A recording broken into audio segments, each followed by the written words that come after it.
talk to us, convince us, and then the rest you leave it to us to decide. We know for sure that these offices here, we are the CVs to these offices. Now, we do not want too much noise to interrupt the debate. We beg you that let's be lenient to one another. Number two, it is good to drink, but drink with responsibility, not to interrupt the whole function. Number three, respect one another. It's very important. Number three, your opinion is very important to you as an individual.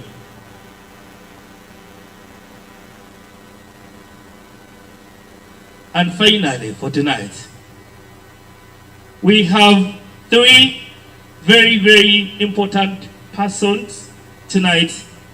I mean, not three, there are about 5 of them tonight, all vying for Woman MP Soroti City. We have Honorable Joanna Alobo. Thank you. We also have Honorable Ina Chusara. Thank you. We shall have Agonyo Juliet Honorable. Thank you. We shall be having Amulo Emily Sheila. And finally, we shall be having Apollo Priscilla. Ladies and gentlemen, in the next 10 minutes, we should be able to take off with our show. But let's respect that. I have seen, I don't know, did they disappear again? B.O.B., I see you. You're quite seen. Your color is quite seen. Okay. I want to say that for now, let's maintain order. Let's maintain love. At the end of the day, Soroti City is bigger than all of us. There's a reason why we want to get leaders that are going to propel the city to where we want it to be. So it's going to be our very, very humble request for tonight. So in the next 10 minutes, we should be able to receive them, go through their profiles, and then the debate kicks off. God bless you for God and my country.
Yes, indeed. It's all about the East African journey inside the Vibe Room.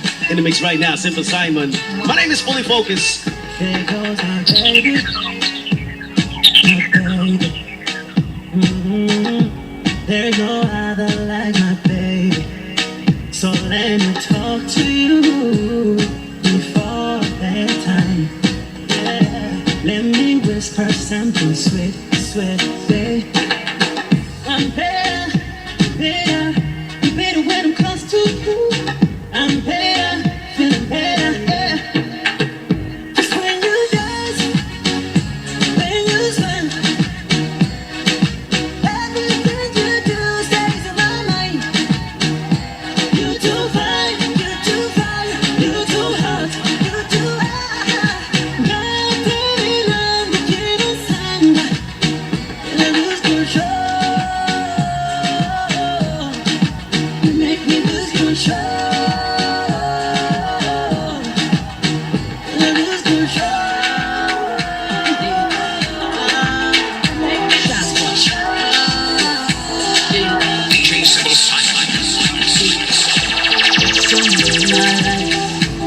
should live your life.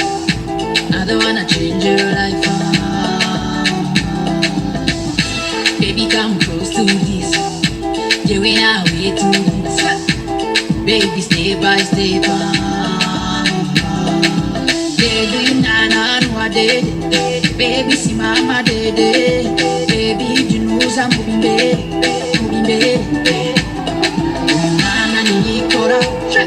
Ara umura nikora. Ara mushaka nibamugera. You don't touch. Yeah, yeah. Treat me like a soda. Hey, like a soda. Baby, ndagusabye bend over.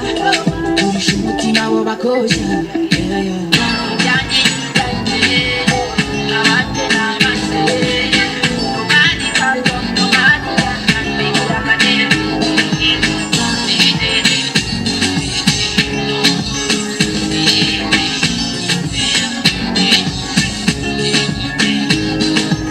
Are you coming home to ride with me?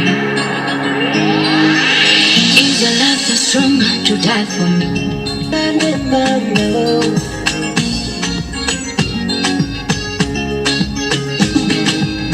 Reaching in your go junior.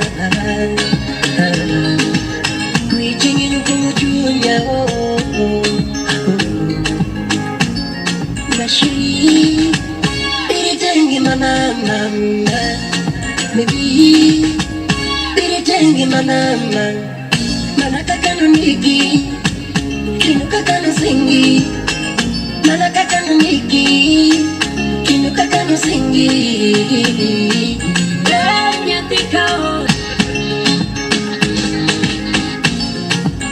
Yes, Adiamba Kwabi. Yes, Adiamba Kwabi. Yes, indeed, it's all about the East African journey inside the Vibe Room. In the mix right now, Simple Simon.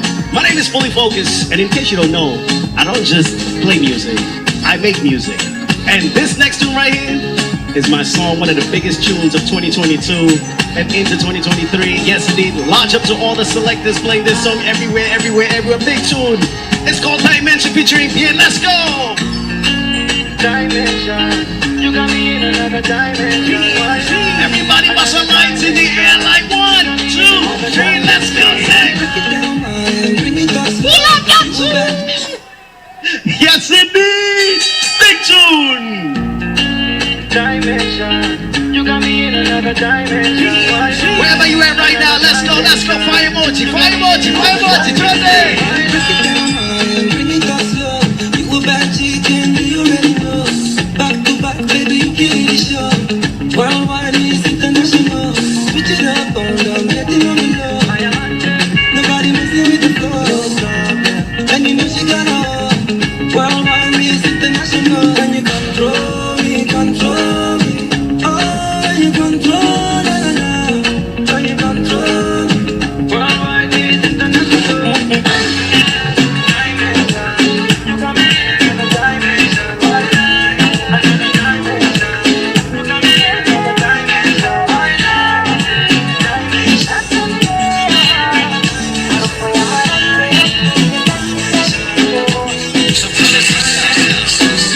Macho yalikuona, moyo kakuchagua, mdomo ukasema nakupenda. Mwambie umepona, alokutesa moyo kusumbua, maumivu yamekwenda. Ni zawadi ilopewa, macho nipepese wapi nikipofu kwako sioni. Penzi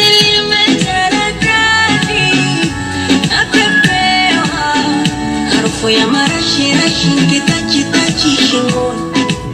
Uvae baibui kanga, viatu vya kuchuchumia kangaru. Kisima tuitanga, leo banifukizia pambe tu. Ukizungushia shanga, inashuka inapanda chini juu. Nishatafuna karanga, asa chumba ndo kiwanda watoto tu. Yeah. Number one, you're my number one.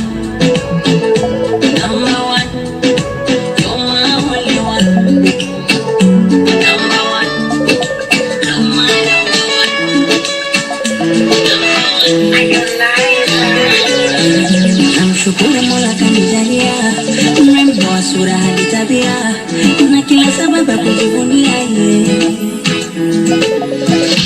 Yani kila kona umetimia, napenda mamuka tukinukia, ukinigusa ndo nazimia yeye. Yani kama ndege hawanaye, tuogelee na tukae kwenye kiota tukakae, mimi nawe ujini kubebe washangae, kwenye uchungu wakazae, tukicheza kuchekuchi na hodari, mimi nawe unakula pia wala huna fito, chuchu za kunitoa majicho hata uvagumu, bado uko simple unapendeza. Shapusini, kiuno kijiko, chumani wanipa madikodiko, kifungua koki, yani ni mafuriko, umeniweza. Mama baby te amo, yes man, I never know. Te amo, baby bonjour, I just wanna know you said too. You got me fait attention, attaché. Napura sana sana chani yo napise pongi, yeah. Ubutu kama sote shihura kabandi, yeah. Tikanguri chachana, fitu kuno jenda mashallah. Tikanguri chachana, fitu kuno seza Afrika.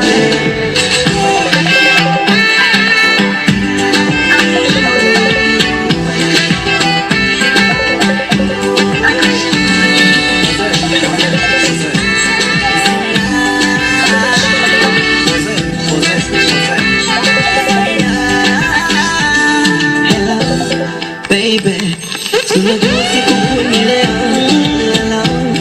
Baby, tunajua siku yetu leo, hello. Baby, tunajua na kuoa leo, hello. Baby, kile kichwa nikata leo, hello. Baby, baby, baby, wewe ndo sweet pie, machoma, sweet angel. Oxygen, yo.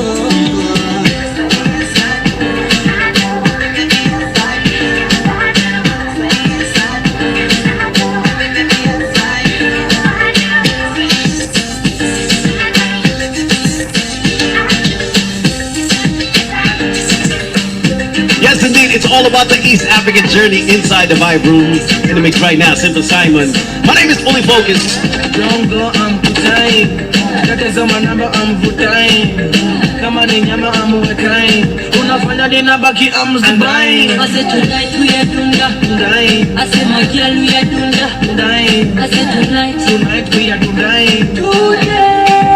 dundai, ase tonight we are dunda, dundai, ase magial we are dunda, dundai, ase tonight we are dundai. oh yeah.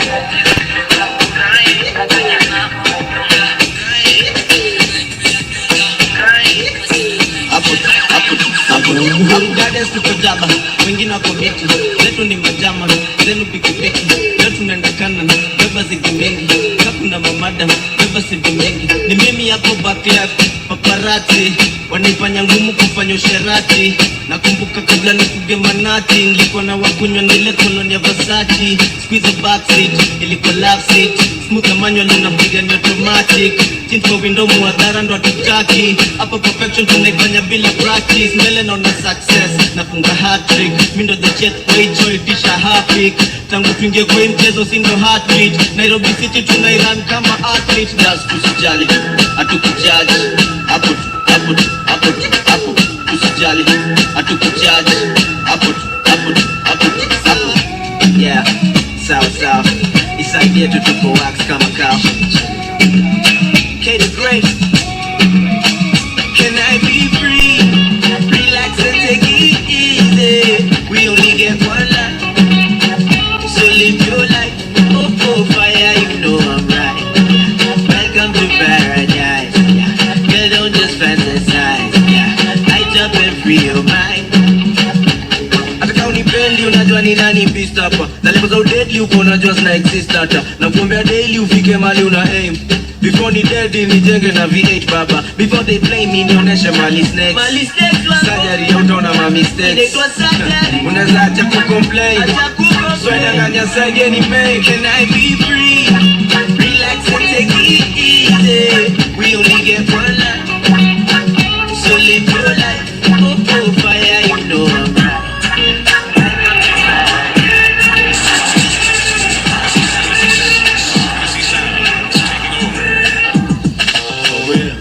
Mbona nyinyi na wawasha nkikula nyama choma tu firifiri na taska. Bro amejituma ako kazini anaisaka, but anajua bibi yake anafanya nini Naivasha. Boy akisi Kenya kuna content, nashindwa dunge chengani so nazidunga zote. Anataka nwage ndani mimi na mwaga kwa matoke. Si uonga kila mtu kitaka ganji itoke. Normally shembeteng mamoli kwa Henneken. When I'm me you're my friend, we got rich in the end. Tulimtupa kwa boots, tulimtrace na magan. Kawamini tuko luzu lizesta falingam. Sini mabagla for sure na hisi siri. Bala klapo wezinjwa kwa CCTV. Bro nikimwambia haski na yesi kiziwi. Kasibizu tanipata nimesare sikimbi.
Enye wa. It makes it normal. Seriously. Yes, indeed. It's all about the East African journey inside the Vibe Room. In the mix right now. Simple Simon alongside Fully Focused. But listen, Simon, we can't talk about East Africa and not represent for the one country that me and you have toured in and chilled down together in East Africa. Yeah? Other than Kenya. Big up to all my 256 people one time. Uganda, Kampala. Everybody must dance right now. Let's go to Uganda right now. Let's go to Uganda. Yes, yes, yes.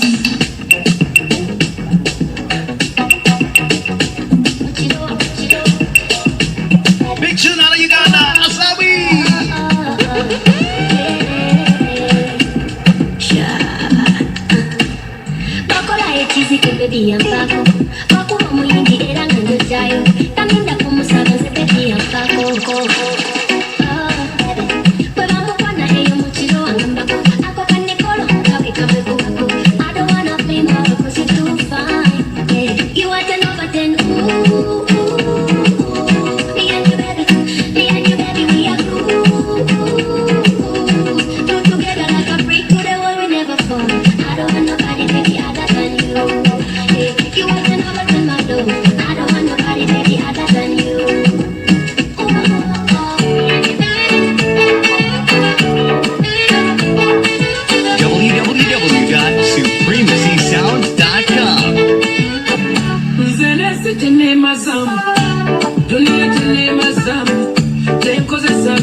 You are my heart in your power. Don't break it.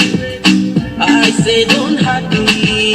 I'm down on my knees. I'm begging you please. Let's go. I'm down on my knees. I'm begging you please. I don't, let's go. Let me be a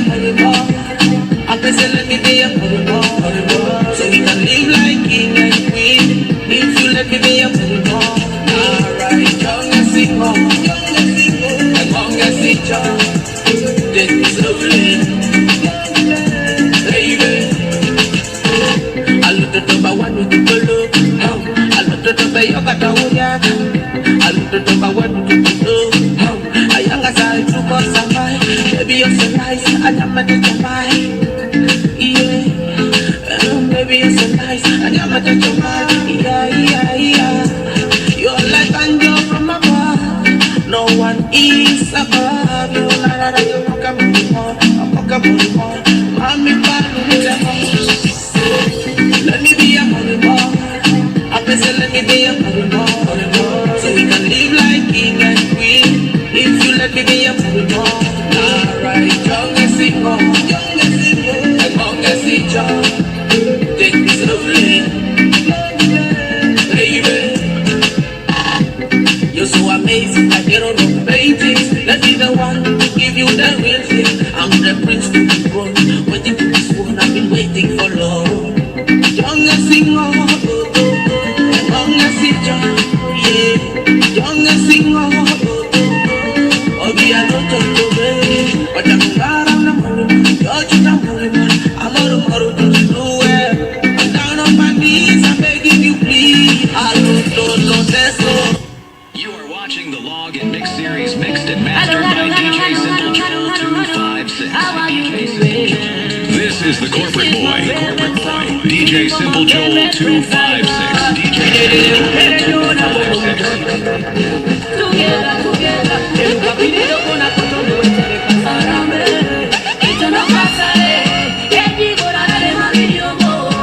Say to my death, to my time, you are backing up for me. And I'm fighting to see that I'm never losing you, my friend. I never losing you, my friend.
This is the Corporate Boy.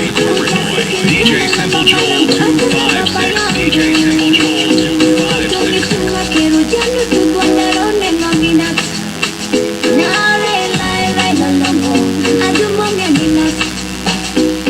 My wish, you are the one I love.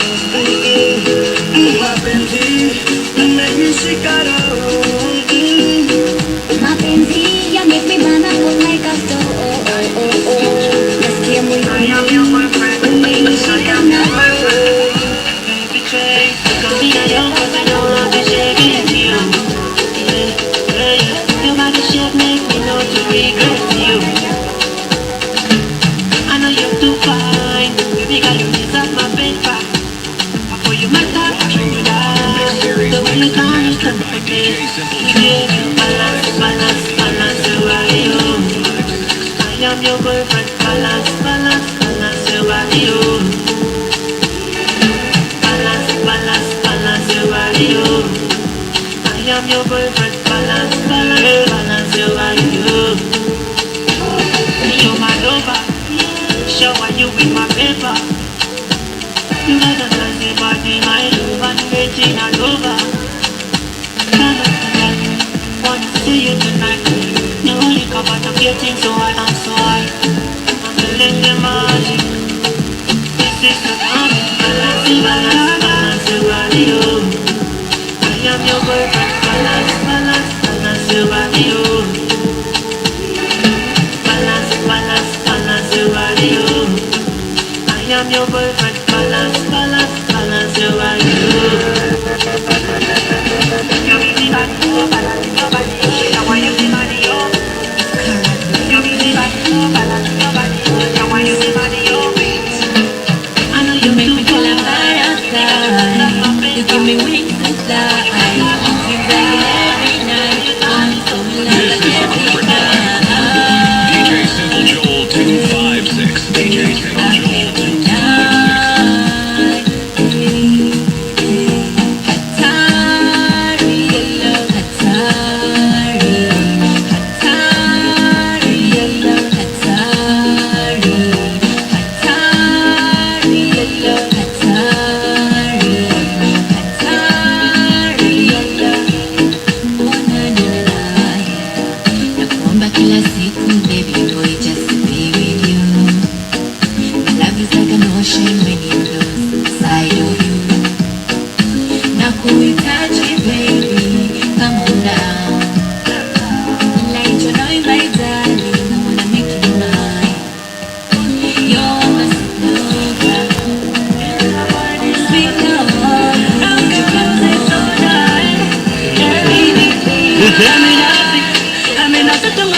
DJ, thank you.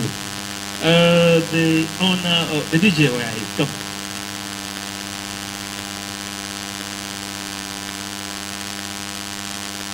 Thank you. Okay. Excuse me.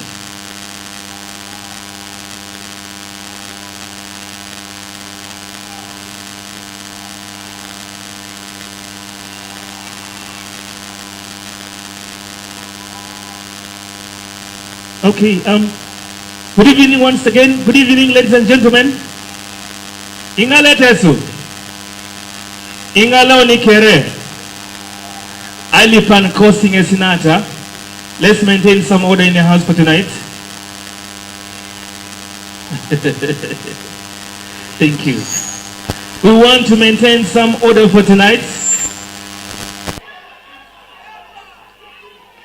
Hello.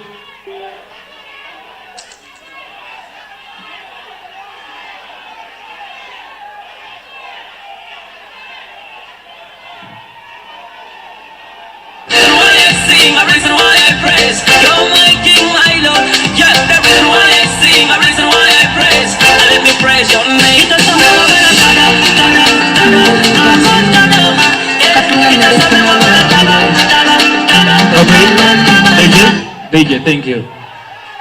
I order in the house. Order in the house. Ladies, I can hear the voices are likely for ladies. Thank you. Let's take up our seats for tonight. Once again, you're most welcome for this very big do. Tonight we are having Pro, also known as Virgin Pay, and I'm your host tonight.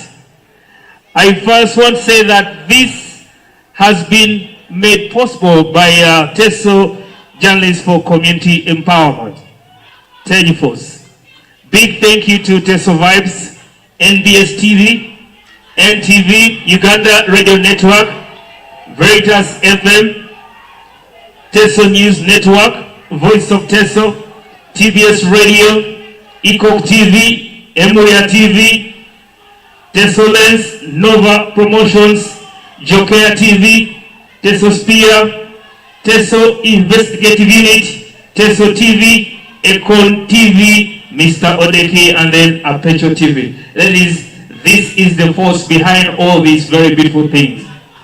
I want to say that this is the second edition of this kind of debate, and this time around, the first one we had, it went on very successfully, and I want to say thank you to the team that was there. This time one was having a woman member of parliament, Soroti City, debate this date, and of course at Rhino Camp, Soroti, just to let you know that every other Friday we'll be doing this. We are discussing issues, not so. Earlier on I had said that this debate does not know no color. This debate is about issues that pertain to Soroti City and all of us and Teso at large. It's from that reason that we're asking you kindly that let's be very good to one another. Let's live in harmony. Let's not abuse. Let's not make a lot of noise. Just a little bit is not bad. I know that we have different people that we support, which is okay. But let's respect one another, not so. That is okay, not so. I want to therefore, okay, let's clap for the moderators that are already in the house. We are very gender sensitive. We have Anyako Caroline, KVR Radio. You raise your hand, let us know. You are very beautiful, by the way. And then we have Peterson, the man himself. And then we have Evelyn Adoko Itiebenyo. Those are our moderators for tonight.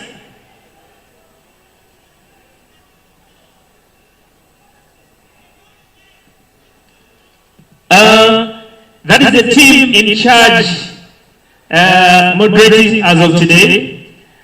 Just a very, very quick announcement in regards to security. If you become a nuisance, they might ask you to go out. So let's respect one another, bring peace in the house. Is that okay? Thank you. I want to take this singular honor to actually recognize a number of good people of goodwill, Mr. Deke, wherever you are, who are in the house. But again, protocol observed. I have the VIP in attendance tonight. I have, if there's no order here. There's no order. Order. Honorable POD, thank you very much for coming, flag bearer. Yes, Lucifer, thank you very much. Where is he? Oh yes, you're there. Thank you very much. We have, okay, Honorable Adupo Florence, woman MP aspirant, Kaperebio District. Thank you very much. Thank you. Honorable Enoku Patrick, Soroti City West MP aspirant, wherever he is. Is he there? Thank you very much for coming through. We have Commissioner John Malinga, former MP Kaperebio. Thank you very much for coming through. And then we have also Honorable Paul Omer is in the house tonight. Thank you very much. We also have order. We also have Honorable Atan Moses Okia. Is also in the house tonight.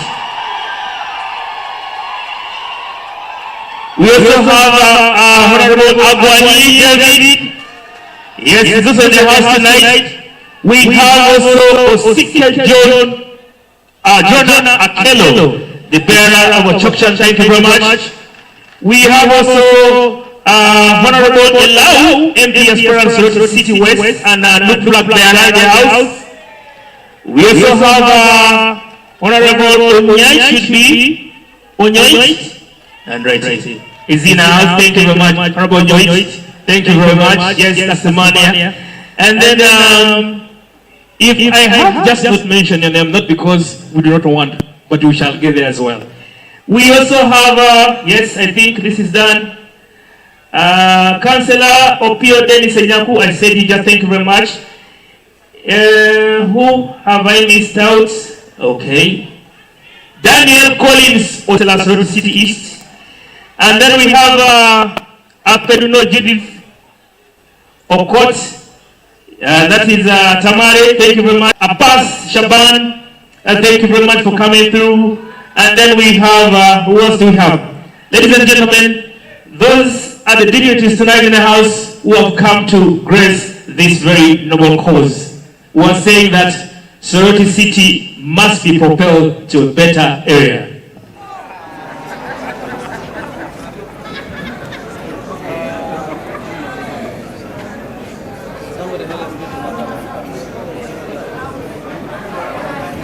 So in the next couple of minutes, we should be having our panelists come through.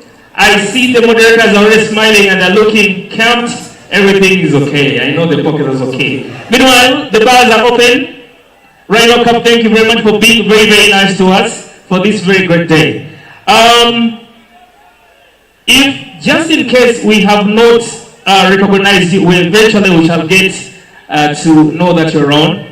I see my brother Mula. I saw you. Thank you very much. I see you being calm, very relaxed. Thank you very much. You're in the house too. We should be able to usher in our team to come through. If they've all come through, I don't know. I'll ask the DJ some music while we do some consultation. Thank you for God and my country.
Chupa,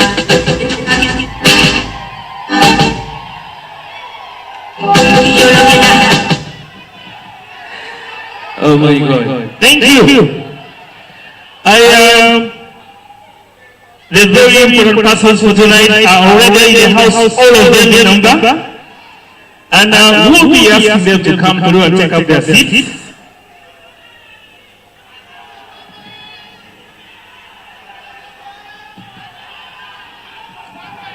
We also want to recognize the presence of Honorable Orego Isaac, Flag Bearer NRM, Honorable Luau Stephen. Thank you very much for coming through. Thank you very much for coming through. This particular time, like said and done, we want to usher in the team that belongs behind me here.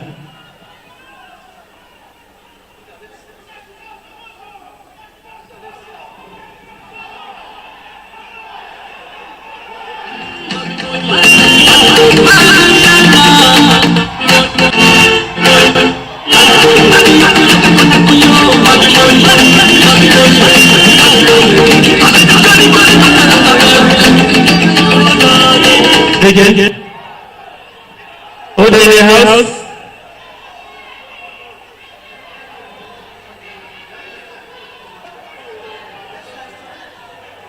Okay. Order in the house. We shall be calling our team one at a time. We shall begin from Apollo Priscilla. Kindly come and take up your seat. And then we shall have Amulo Emily, Sheila. Come take up your seats one at a time. We shall have Honorable Bonyo, Juliet. We shall have Ina Chuhabo, Ina Chusara. And eventually we shall have Honorable Alogojo. And that is in that order. Order in the house, DJ. Order again. Ladies and gentlemen, what to talk about Papa? In the Pakistan and Pakin. In the Pakistan and Pakin. Yes, people na kila joka noi. In the Pakinos. It is a will be clapping for them, we usher them in, okay? These are all our sisters, by the way. So let's love them the very way we love them. It's very important. Honorable Apollo Priscilla, wherever you are, kindly come and take up your seat. Oh yes, let's clap for Honorable Apollo Priscilla, ladies and gentlemen. Thank you. She's an independent candidate. Thank you very much for coming through. Kindly feel at home. Then we have DJ. Then we have Honorable Amulo Emily Sheila come through as well.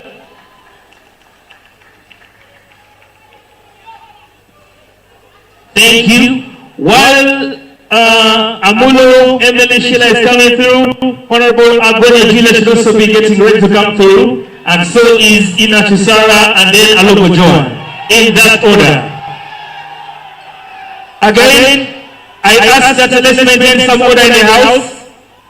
It is our very humble appeal. Thank you very much. Ladies and gentlemen, Honorable Amulo Emily Sheila walking in gently and majestically to the podium here. Thank you. It's good to clap by the clapping is free of charge. It's good to appreciate. It's very, very important to appreciate. Thank you. Thank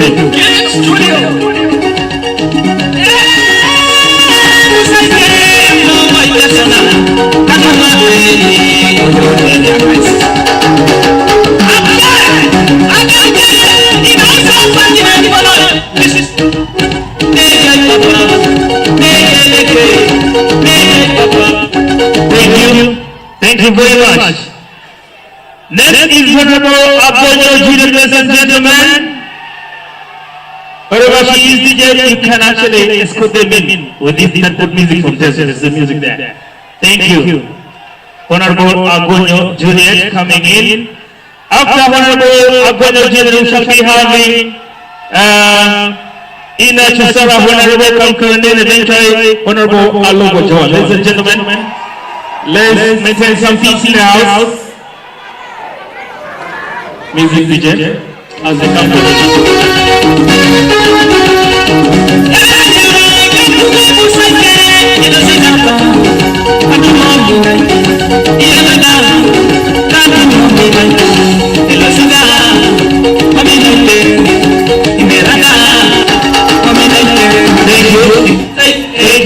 Thank you very much. Ladies and gentlemen, may we have Honorable Ina Susara come through. And then finally, after her, DJ. Thank you.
Are we ready? Some other please, thank you. Ladies and gentlemen, and finally, Honorable Olopo Joan.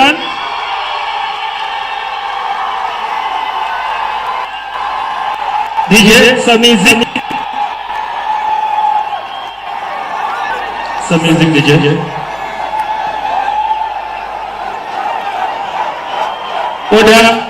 Order in the house.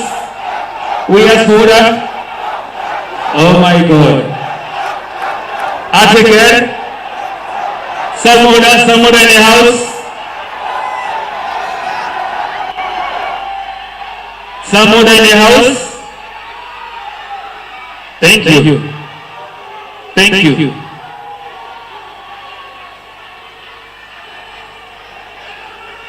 Okay, we get some music for her local judge to come through, and we kick off with the program tonight.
Order in the house, let's take up our seat. Thank you. Thank you. Let's take up our seats kindly. Can we have some order in the house? This week, 5 women, Some 10 order in the house. 5 voices, 1 seat. The Soroti City Women MP race begins here. Their vision, Ladies and gentlemen, their tonight, truth. Soroti these listens, are our Soroti panelists. watches. Soroti Woman Member of Parliament, Soroti Join us City. this Friday live on They are great women, This is women of Soroti City Women love MP. and care, and they have, every one of them at least has something for Soroti City. Our work tonight is to listen, and let's listen to it very, very carefully, and the judgment will be at your fingertip. Now, we will be, gentlemen, we're asking for some sanity in the house. Let's listen to this. My God. Okay, we shall be reading the profiles of the very important ladies before us tonight here. The first profile tonight is Amulo Emily Sheila. Political affiliation. She is an independent person. Sheila is a dedicated young leader, a community advocate from Soroti City. She previously served as a female youth councillor for 2016 to 2021 and Deputy Speaker of Soroti Municipal Council. A member of the Urban Speakers Association, she has been active in National Urban Governance Dialogue. She currently serves as the youth representative and Soroti City Coordinator for the Patriotic League of Uganda, mobilizing young people and promoting patriotic community initiatives, now aspiring to become the woman member of Parliament for Soroti City. Ladies and gentlemen, Amulo Sheila. Order in the house. Our second profile for tonight. Are we there? Some order. Some order in the house. Wow. Some order kindly. The second profile is of Juliet Agonyo.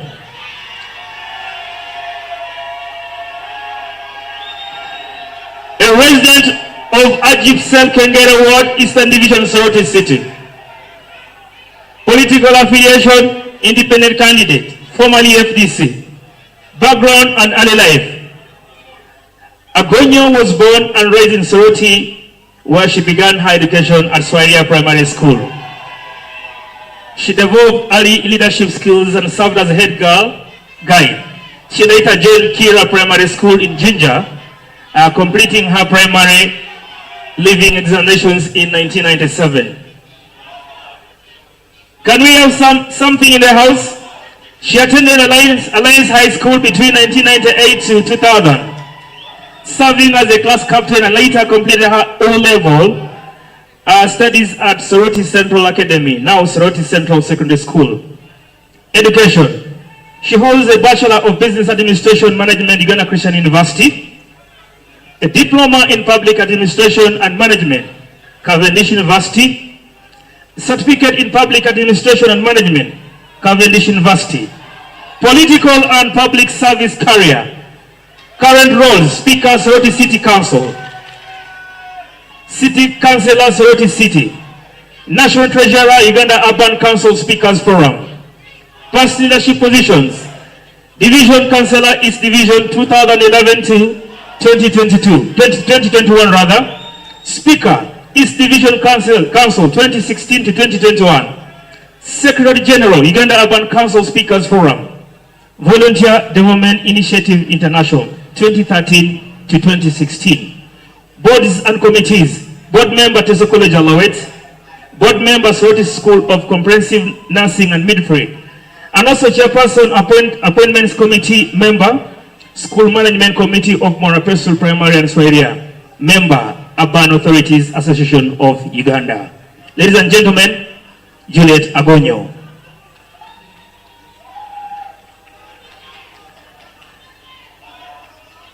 Apollo Priscilla.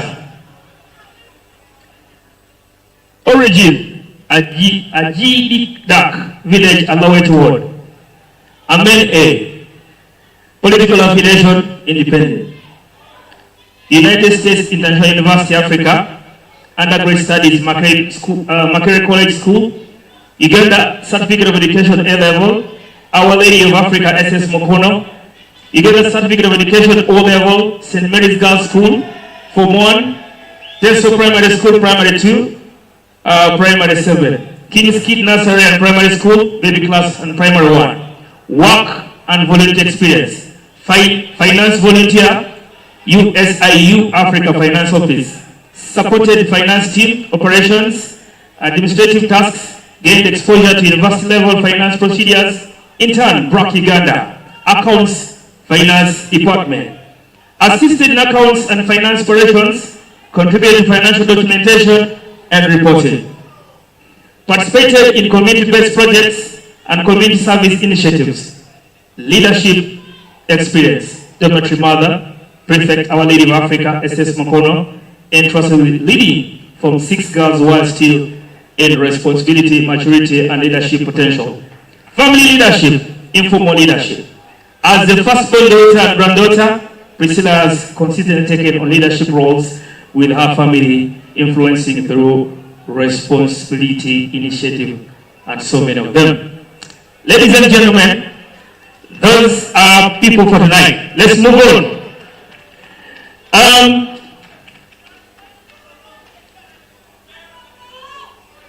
Are we together? Okay. Honorable Alopo Joan. Order. Order now. Thank you. Education.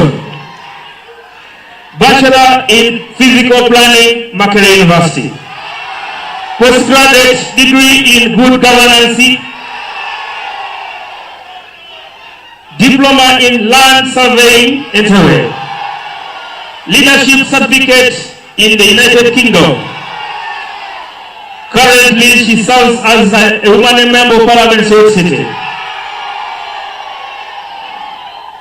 She also served as a member in the Committee of Infrastructure in Parliament, member in the Committee of National Economy, a member in the Committee of HIV and other related diseases. School study, order, Tororo Girls UCE, Mora High School USCE, Jamila Primary School, Nakatunya Primary School. Finally,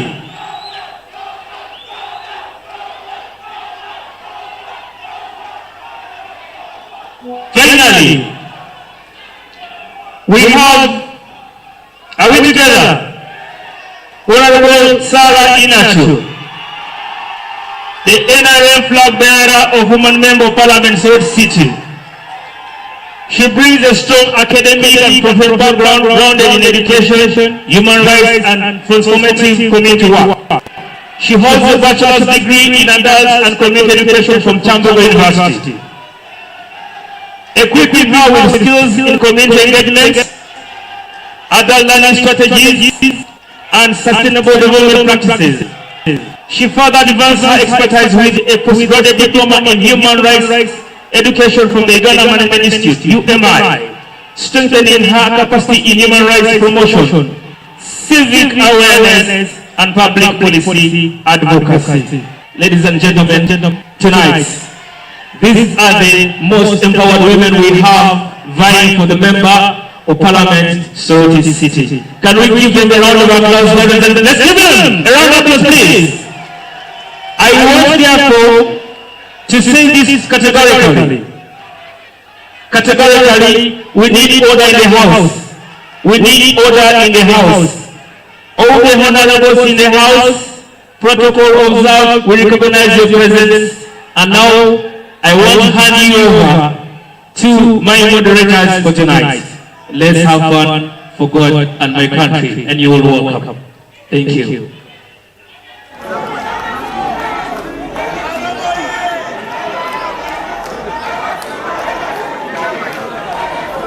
Okay. We ask for some order in the house. Thank you. Good evening. Good evening, ladies and gentlemen. Welcome to the Soroti City Woman Member of Parliament debate. Tonight, we engage our aspirants on the national gender policy, budgeting, legislative priorities, and oversight matters that directly affect Soroti City and the Teso sub-region. For each candidate, we'll have 1 minute to answer each question. Now let us begin with the rules of engagement. Time allocation. Each response 1 minute. Rebuttals were allowed 30 seconds. Opening remarks 1 minute. Closing statements 1 minute. Now, speaking order, the moderator decides the turn order and ensures fairness. Conduct rules: no personal attacks or insults. No interruption or no interrupting another candidate. You should stick strictly to the question being asked. Maintain respect for the audience and fellow aspirants. The campaigning slogan or chanting within the debate hall is prohibited. The audience rules: no cheering, shouting, or clapping during candidate responses. Phones on silent. Applause only allowed at introduction and conclusion. And the moderator's powers. The moderator may stop a candidate who goes off topic or exceeds time. The moderator ensures equal speaking time and enforces decorum. Only the moderator may ask follow-up questions. Now, why do you think you are the best candidate? I begin with you, Honorable Priscilla.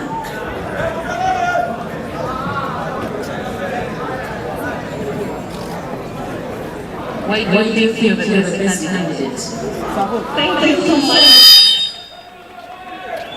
Thank you so much for the question, and thank you for the organizing community. A good evening to everyone.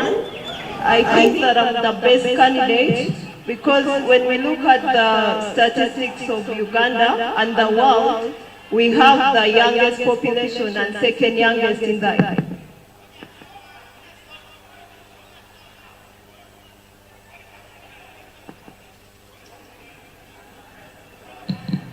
and me falling in the 72% of the youngest population in the world, I understand the problems that come with being at the age of 18 to 30.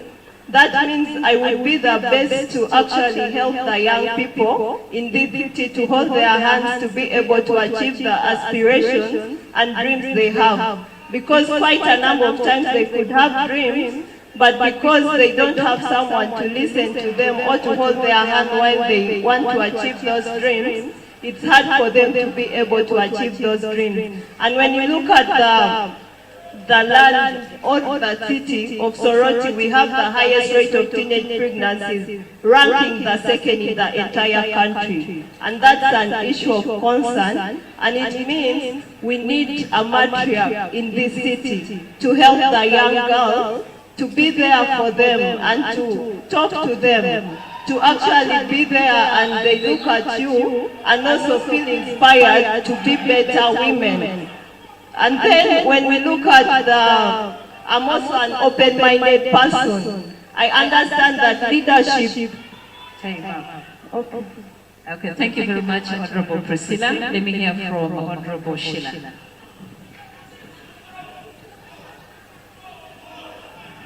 The same question, why do you think you are the best candidate? I thank you very much. Once again, my name is Amulo Emily Shila. I'm an aspirant for Woman Member of Parliament for Soroti City. My ticket is independent and my symbol is a ball. I would briefly want to go through my education background, then I'll answer you. I hold a bachelor's degree in business administration, and I also hold a diploma in business administration. I also have a certificate from the International Center of Legal Democracy, that is under the Swedish. My A-level, I went to Highfield High School of East Africa in Gayaza. My O-level was in St. Bali Kudembe, SS Mitala Maria. And my primary, I started in Koyo Body Primary School, Matali. Why I think I'm the best candidate for this position?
Okay, I request you to proceed.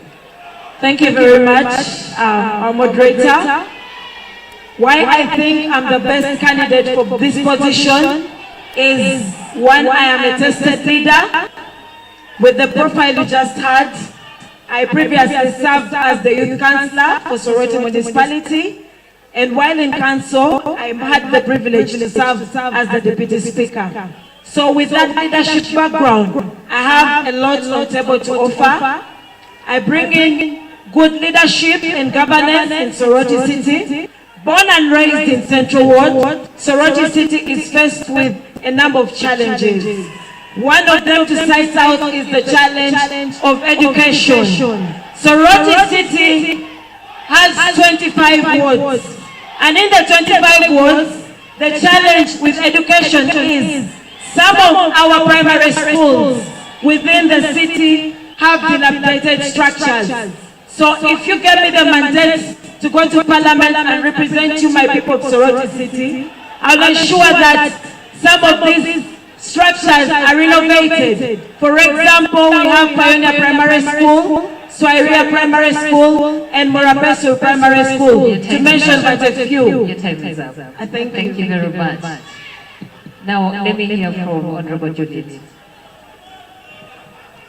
Thank you very much. Allow me right on the radio observe the protocol. My name is Juliet Agonyo, but before I go on to really inform the audience the reason as to why I think I am the most suitable candidate.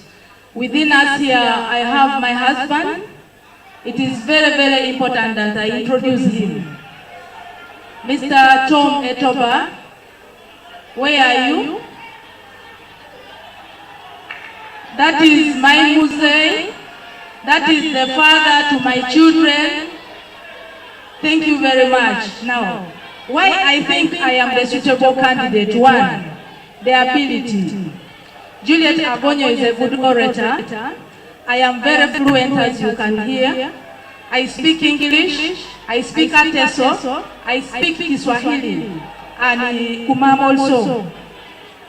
Two, why I think I am the best candidate, the experience that I have.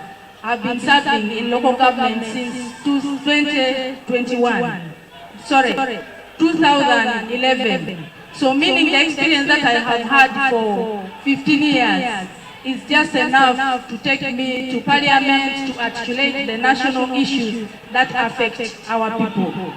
Thirdly, the exposure that I have had, I have led, as you heard earlier on from my profile, I have led also in several associations, like we have the Uganda Urban Council Speakers Association, where I started in 2016. I was serving as the General Secretary in that association. And then right now, I am serving as the National Treasurer for Uganda Urban Speakers Association. Then I am also a member of the Urban Authorities Association in Uganda. Your time is up. Thank you very much, Honorable Juliet. Why do you think you're the best candidate, Honorable Sarah?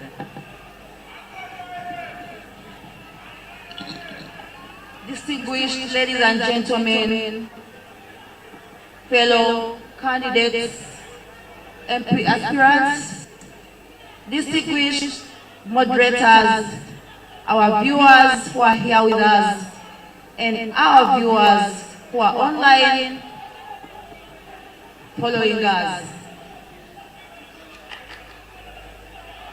My name is Sarah Nachu. I am the woman member of Parliament, Soroti City NRM flag bearer by the grace of God. I am here to justify the reason why I feel it deems fit for me to be the best candidate to represent the people of Soroti City in the Parliament of Uganda.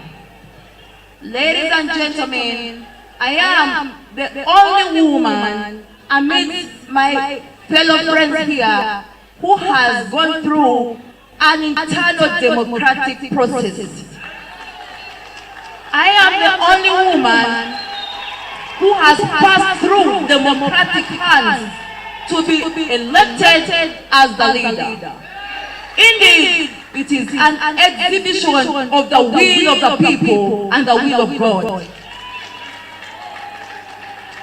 In regard to the Constitution of Uganda, Article 1, it clearly states that power belongs to the people. And indeed, people of Soroti City have demonstrated the democratic rights that happened during the internal democratic process 2 months ago. Ladies and gentlemen, all of us know that God uses time and season to execute His will. There is no doubt, therefore, that I am the only woman who has passed through a democratic process, qualifying me to be an NRM flag bearer, a party that respects democracy, a party that respects human rights. Thank you very much, Honorable Sarah. Why do you think you are the best candidate, Honorable Joanne? Thank you very much. Dear moderators, a good evening to everyone. Protocol observed. Why I think I am the best candidate is because I am consistent, I am persistent, I am resilient, I am honest, I am fearless, and I stand firm to speak for the people. I am the voice of the people. I have been standing because I feel for the people. I have had experience for the last 5 years in Parliament, 4.5, and that qualifies me to be again for Soroti City because I fully understand the core roles of the member of parliament as our country pursues. I am the only lady who knows how to breastfeed 2 children at the same time. I have twins, and therefore I can breastfeed Soroti East and Soroti West at the same time without selecting which one takes the greatest percentage. I therefore encourage everybody here, including all of us watching me, that Achom Alogo Joan is. Thank you very much. Thank you so much for that session, Carol. I want to ask the audience to maintain silence. Please, as you shout, you distract your colleagues from listening. It's important to maintain silence.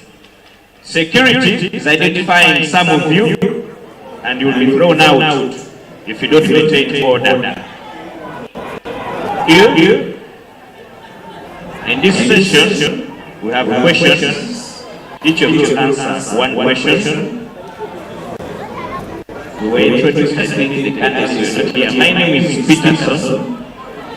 Here we are going to address issues of gender because the position is woman member of parliament.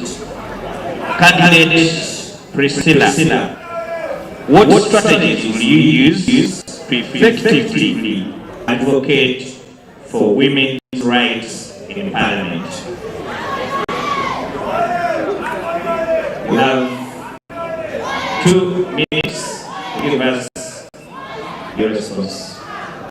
Thank you very much for that question. The strategies I would use to advocate for women's rights in parliament would be by following first of all, following the Constitution of Uganda in regards with the rights that women have.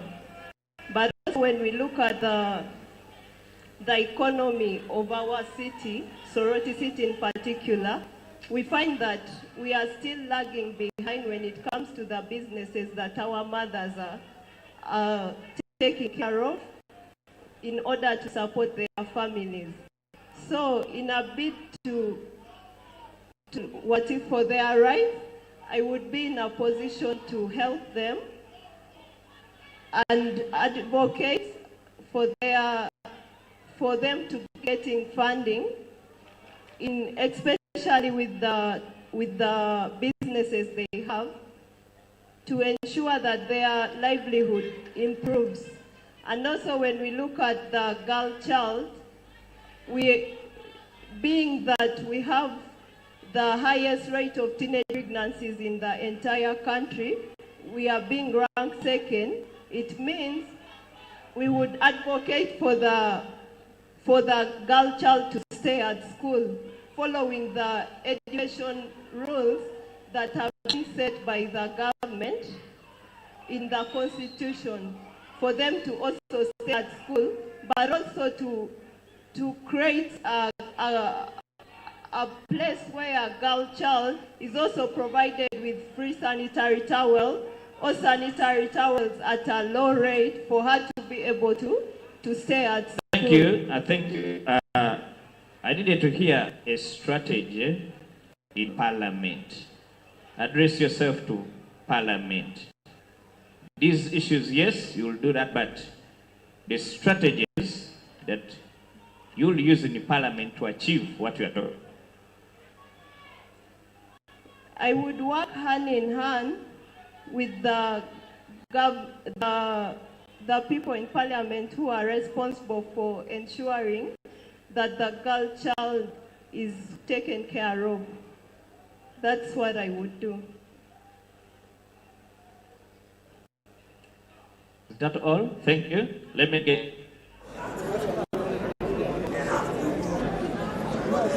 Please, maybe we'll come and check this microphone. DJ, thank you. Let me get to candidate Amulo and Sheila.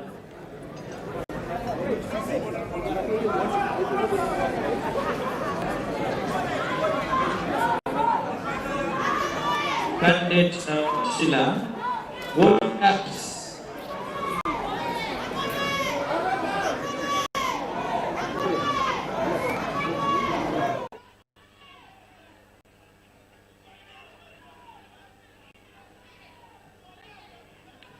Thank you.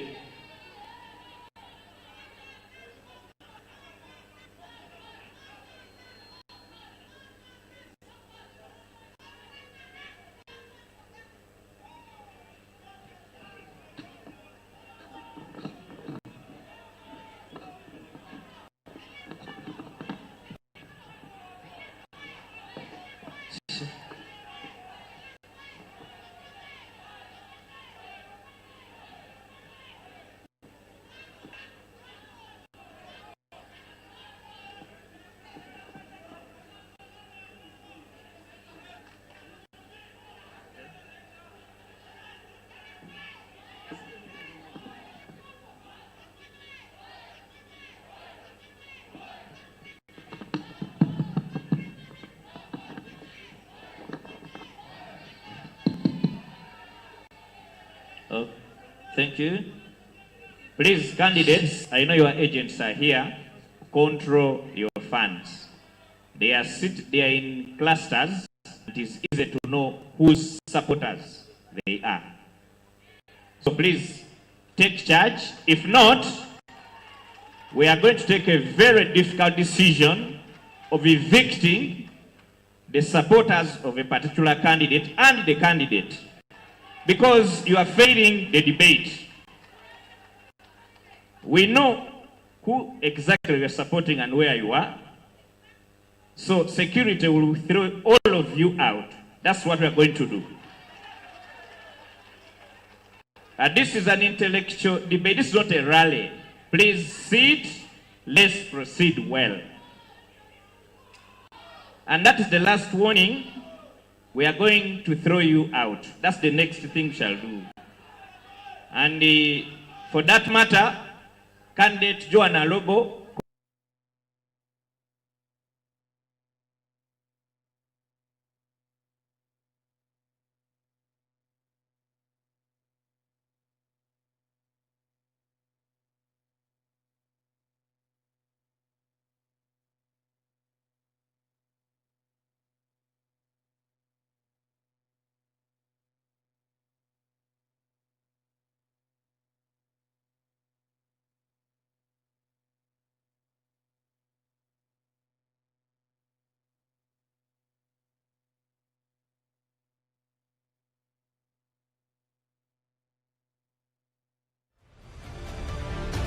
This week, 5 women take the stage, 5 voices, 1 seat. The Soroti City Woman MP race begins here.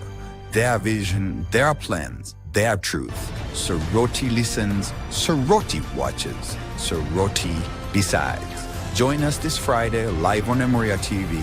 This is the Soroti City Woman MP debate.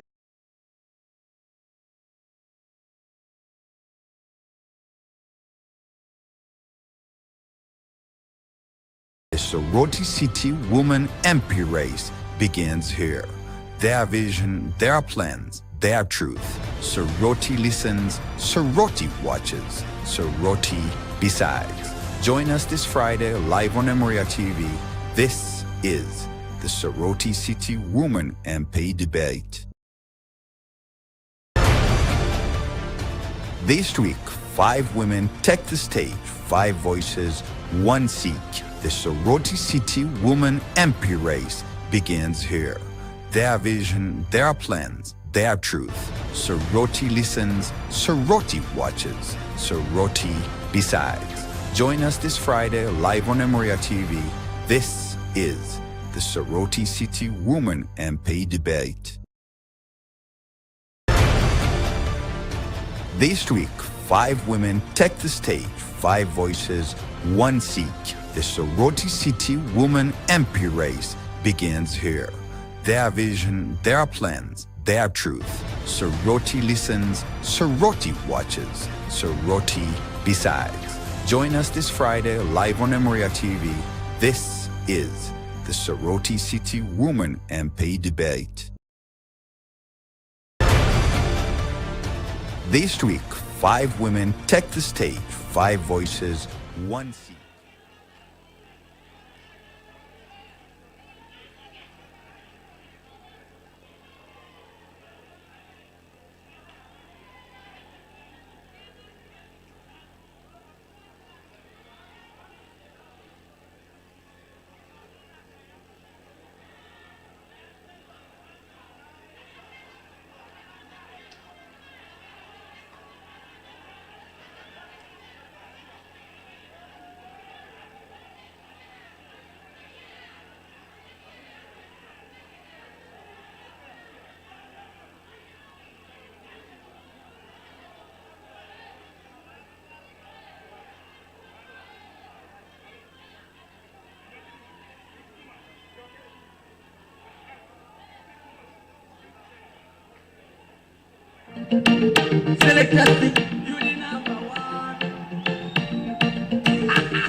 Thank you, DJ. Thank you.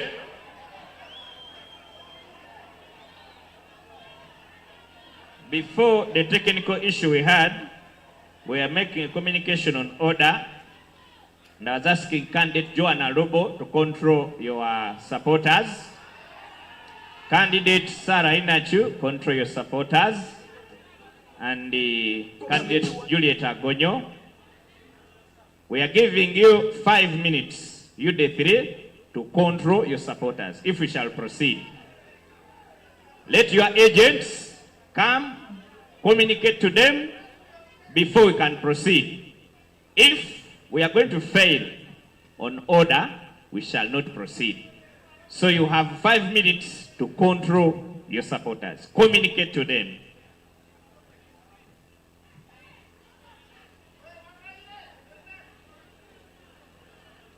Your agents, you know where they are. Please speak to them to control your supporters. You have 5 minutes before you can proceed.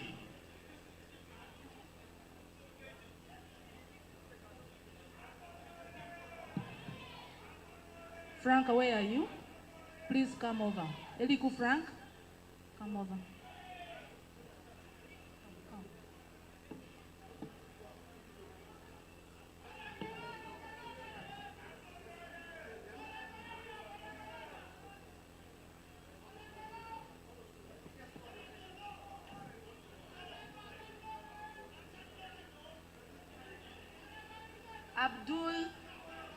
Abdul, please, can you kindly control our team?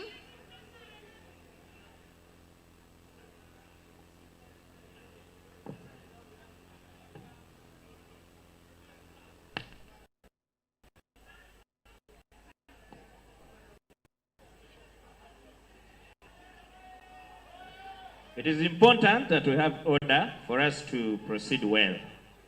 So we get to Amulo Sheila. This is your question. What gaps still exist in policy or legislation rights?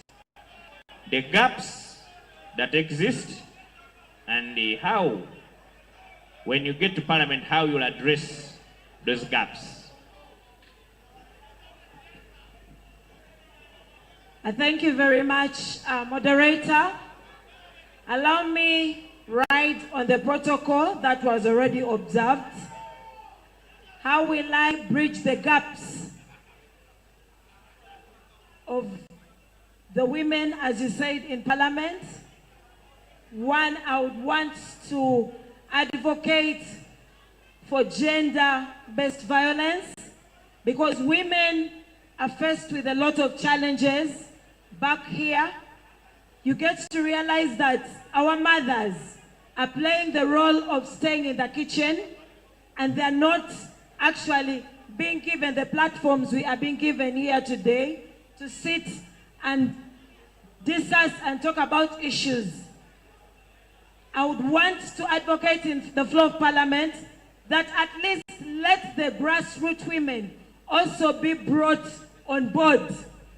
By minimizing gender-based violence, this calls upon all the men, our fathers out there, to value our mothers by not battering women. So if I went to Parliament, I would want to table that on the floor of Parliament, that women are the mothers of the nation, and women are supposed to be respected. So their rights are not supposed to be violated. That is what I will do when I go to Parliament. I beg to submit. Thank you. I didn't hear any gap in a policy. I thank you very much, moderator. The gaps in the policy, I'll write on the government policies that are favoring the women. One of them I talked about is gender mainstreaming, because our government actually protects the rights of the women. So what would I do in terms of policy? Legislate in Parliament and ensure that women issues are addressed in terms of policy. I thank you very much. Thank you. Candidate Sarah Inachu, where do you see the biggest challenges in mainstreaming gender? Putting that in mind that when you get to Parliament, you will be the woman member of Parliament, and gender mainstreaming is a key issue. Where do you see the biggest challenges? Thank you very much. To respond the question you asked of the strategies that will be used to advocate for women's rights in Parliament. First of all, before I answer that question, allow me to appreciate in a very special way the NRM government for putting on across a level platform women emancipation. As you all see today, women have been put in a platform that has cemented them in the pillars of national development of this country. Categorically, clearly, women are voicing more than, and evidence is in our land. So that today we have the Vice President as a woman, we have the Speaker of Parliament as a woman, and we have the Prime Minister as a woman. All those are the attributions of the NRM government putting in affirmative action for women emancipation. However, there are still existing gaps among the women, including education gaps and health gaps. If given the platform and the mandate, I will mandatorily play my key role of legislation and representing the voices of women in the floor of Parliament by addressing their concerns respectively and seeing how solutions are provided. Sarah Inachu, being a student... Candidate Sarah, address the challenges in mainstreaming gender. Yes, that you will do, yes, thank you. But the question is, want to see how the challenges in mainstreaming gender. As I highlighted, among them is education. There is still high rate of childbirth and women dropouts. I would advocate for a comprehensive platform to see how sensitization will be improvised to the girl child and women in Soroti City. And with the background that I am a government I was a government student who went on government scholarship. I will also advocate for scholarship for children and girls who are really suffering here in Soroti while in the floor of parliament. There is still a challenge of health here in Soroti, and we all see how voicing out the issue of Soroti Referral Hospital is a challenge. But if given the mandate, surely I will advocate for the apprehension and rehabilitation of health here in Soroti by putting on board a very well-equipped, fully facilitated health hospital here in Soroti. Thank you on the issue of health. Thank you. Time is up anyway. Candidate Joan Alobo, this is for you because you are the incumbent. And putting in mind that you are the incumbent, there are also issues of accountability. Apart from telling us what we will do because you've been in Parliament since 2021. How does cross-party collaboration strengthen the push for gender-responsive legislation? And noting that you were a staunch opposition leader. Thank you very much. Cross-party collaboration, first of all, is a collaboration that puts all the interests of everybody, including women, youth, and men. It doesn't just deal with one party, and in that, we must first attend to the budgetary and interests of the citizens in a whole, ahead of the party divisions. As we budget for these best analyzed people, gaps that need to be addressed. When the cross-party collaboration is one of the strongest engines that are behind gender-responsive legislation.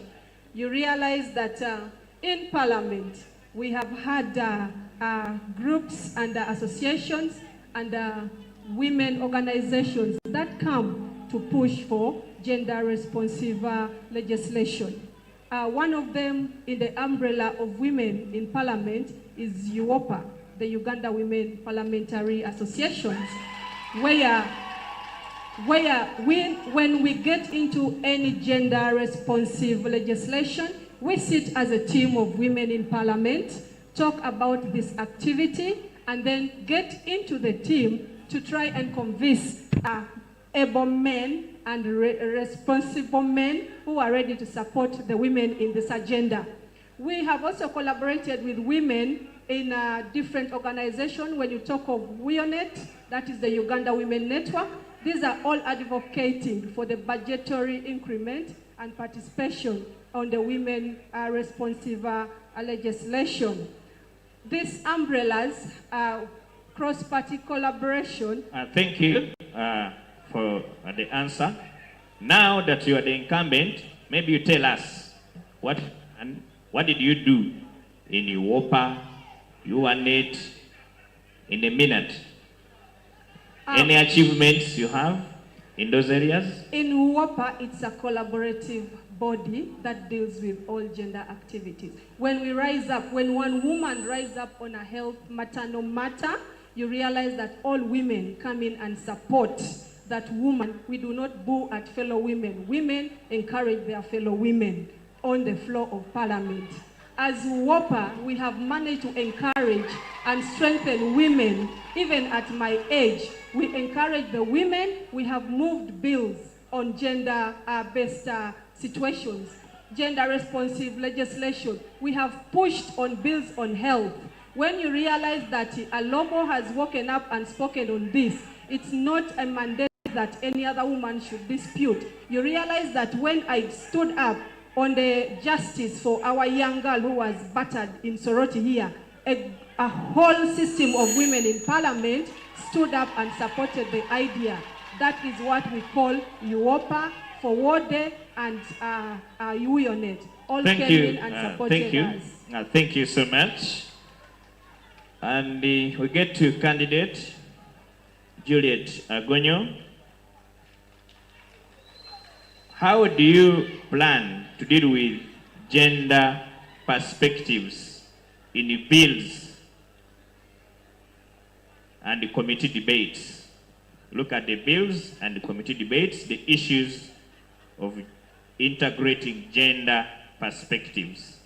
There are many laws that Parliament passes. How do you plan to deal with those issues of gender in that process? Thank you very much. One, being a member of Parliament, you are not only going to advocate for the rights of women. When you're in Parliament, you are advocating for the rights of every Ugandan.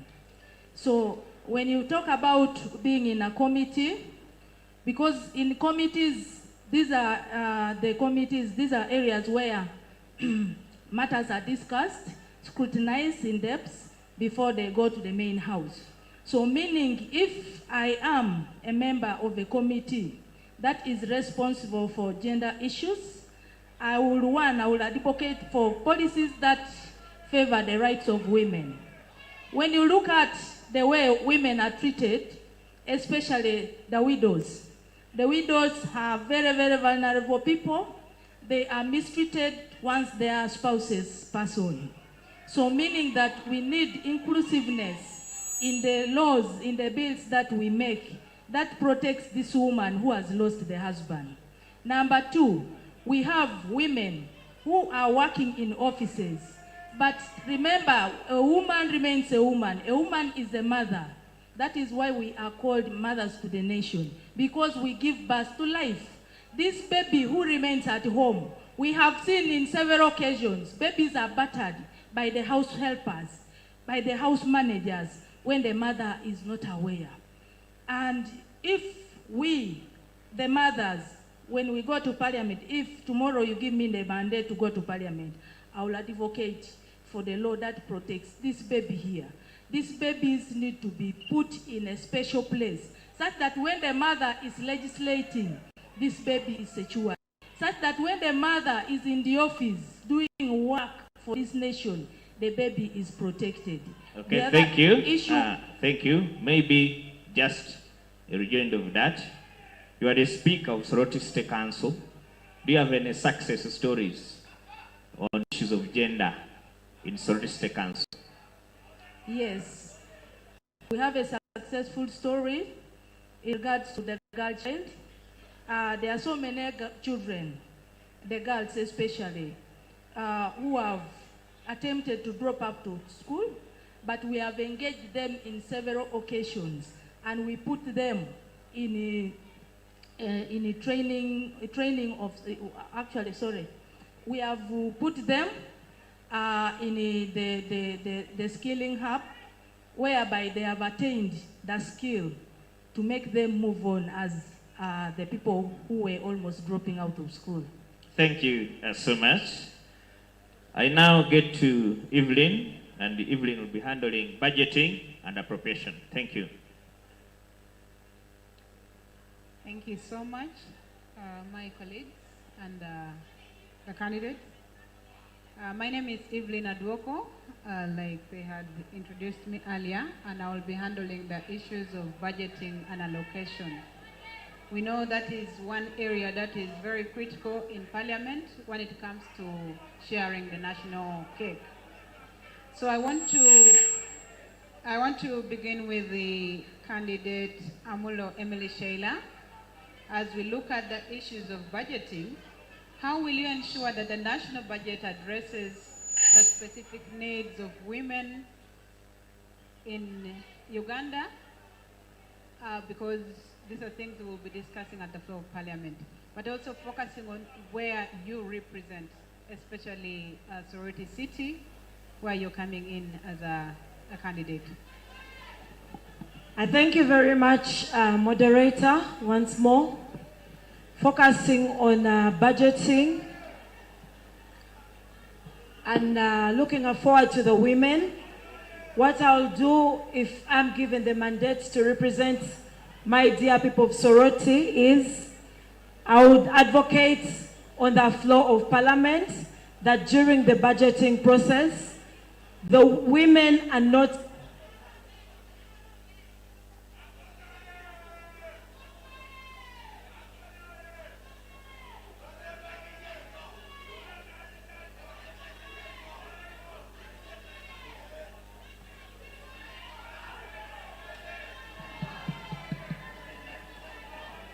maybe you can proceed.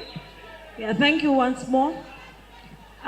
During the budgeting process, I would advocate that being a woman myself, women should be budgeted for in a way that during the allocation of the national cake, women through the... Should I proceed, moderator? Please go ahead, proceed. Aware of the existing groups that we have of women, we have the UWEP, that is the Uganda Women Entrepreneurship Program. I would advocate that during the allocation and budgeting process, such groups mob funding is added to those groups. Why do I say so? If more funding is added to the web, to mention but a few, to the web project, it will help sustain the livelihoods of our mothers out there. Because you get to realize that women are always in the kitchen. Women are faced with challenges of upbringing of children. Women are faced with challenges of being, most especially with the Uganda of today, the breadwinners in the homes, though the men also play their role. So such initiatives, I would ensure that while in Parliament, groups like UWEP should be, more funding should be given to such groups, such that women are empowered. Thank you. Your time is up for now. We'll come back later. Let me get to Honorable candidate Nachisara. Still on the same question, I would like you to explain to the audience here how you will ensure that the national budget addresses the specific needs of women of Soroti City. Because we understand that yes, there has been budget allocations, but how will you ensure that in each sector, issues of women are really catered for in the budget fully, to the extent that we see women benefiting from these budget allocations?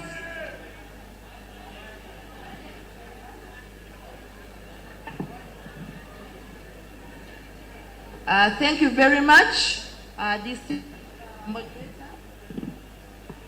Help us on that microphone. As we all know that the Parliament of Uganda plays...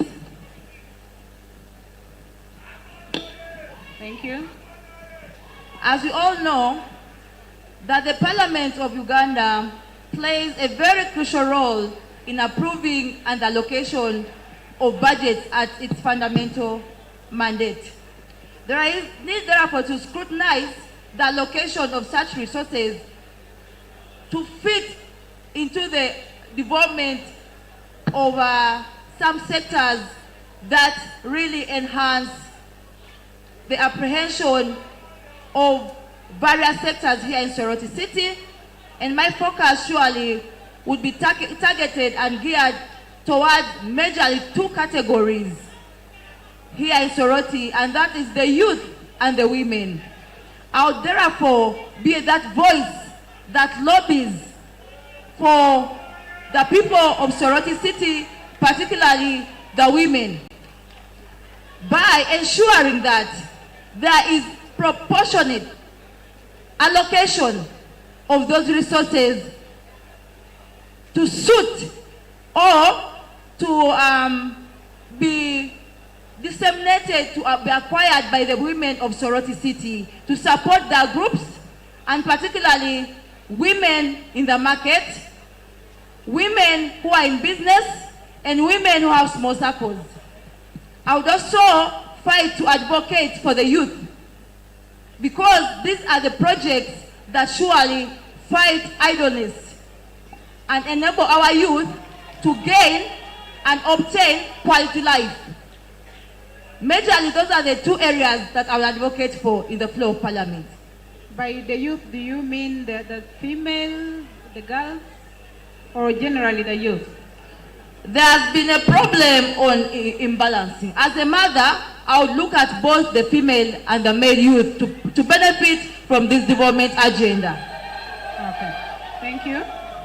Let me go to candidate Alobo Joan. Still on the issues of the national budget that addresses specific needs of children. I would like to bring your attention to issues of agriculture. We understand that in 2003, there was an African Union Declaration in the assembly that happened in Maputo, and the declaration clearly said that there should be a 10% allocation to the agriculture sector. And we understand that by the UBOS statistics of 2024, 77% of the women in Uganda were in the agriculture sector. Now, you have been participating in the budget process of the country. I want to know, how will you ensure that this budget allocations really will address the specific needs of the women? Thank you very much. Because it seems this has not been, obeyed. We have seen the agriculture sector getting almost less than 3% in the budget allocation. And yet this was a commitment by each African state to ensure they put 10% allocation. Thank you very much. Okay. Thank you very much, Madam Moderator. In the first place, we all know that agriculture has been the backbone for Uganda from time memorial, and Uganda has been a food basket for many of our East Africa and Central Africa regions. It's actually something that is ongoing. I am pleased to inform you that we are actually handling the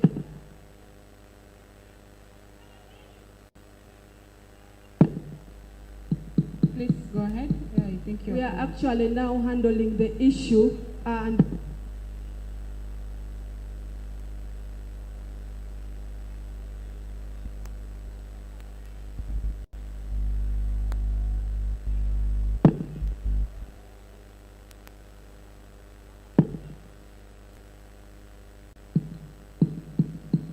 I think you're clear now. We're actually advocating that government removes or completely reduces taxes on our women, especially the low-income women communities, to provide for incentives to empower them as we lift them out of the poverty level in Uganda. We have also, when you look at the PDM money, in that PDM, we made sure we advocated that women must get at least 30% of the whole PDM money. So this 30% is basically to uplift a common woman who is living under the level of the highest poverty. Even if this woman is practicing agriculture, this 30% has been awarded to these women, and they are able to use this money to ensure that they practice the agriculture. One of the most things we are actually advocating for as women is also to ensure that the modern irrigation schemes come down to the communities where we are practicing agriculture.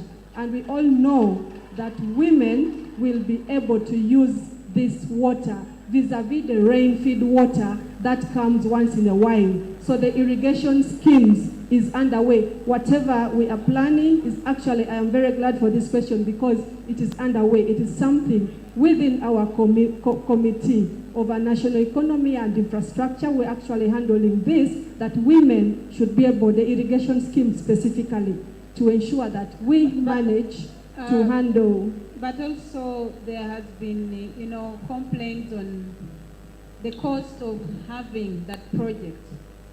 if you look at it in a rural setting, most of the women cannot afford.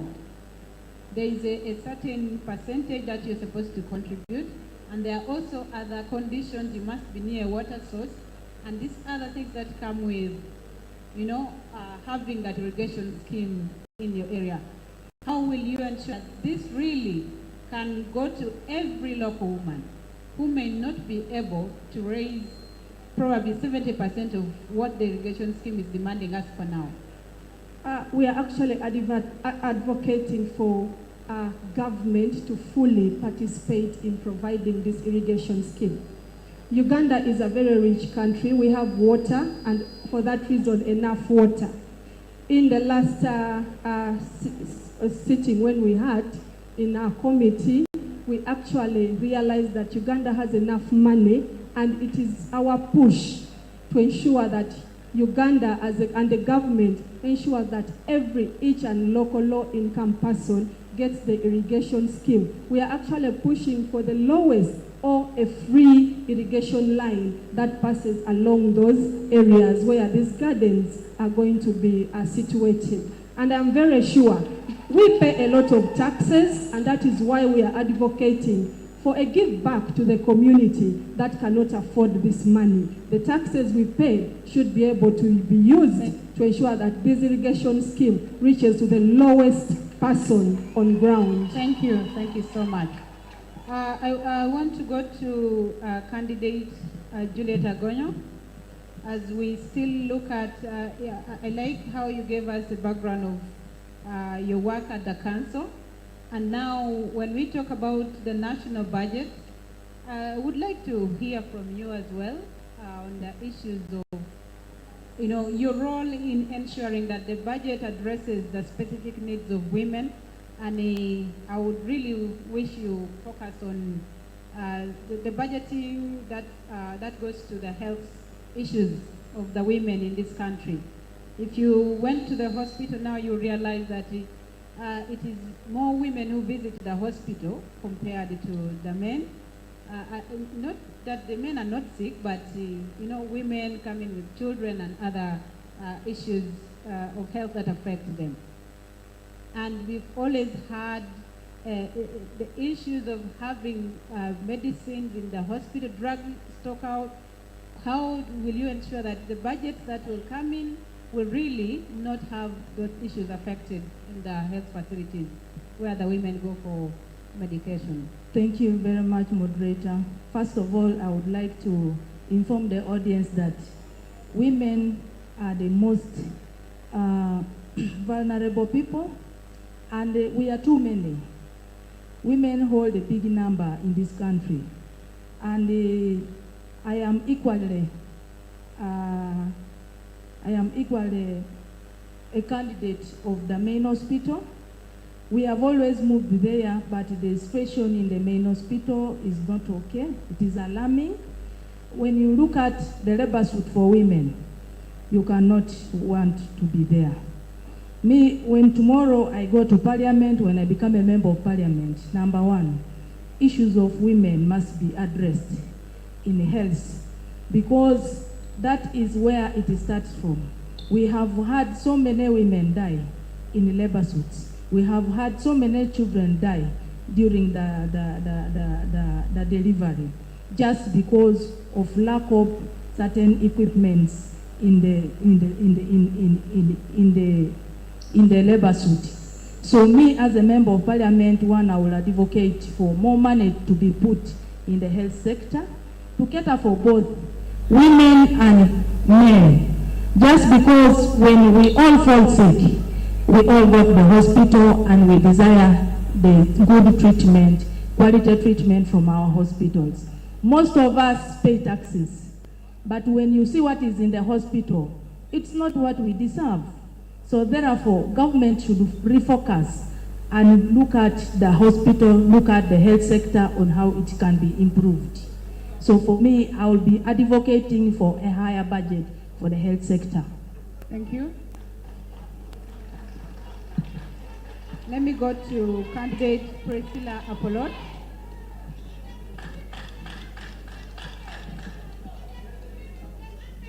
as the woman member of parliament who will be participating in this budget process, how will you ensure that the budget allocation really focuses and addresses the specific needs of women?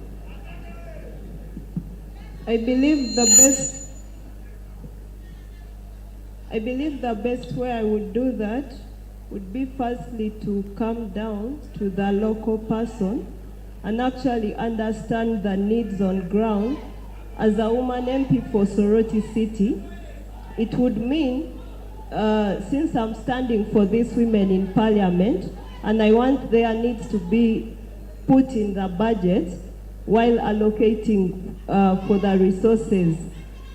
That means I would come and interact with the chairpersons that are responsible for women in the various wards in the city and see what needs that the women in the various parts of the city have, and ensure that while advocating for their issues to be put maybe more money, I know what is actually on ground.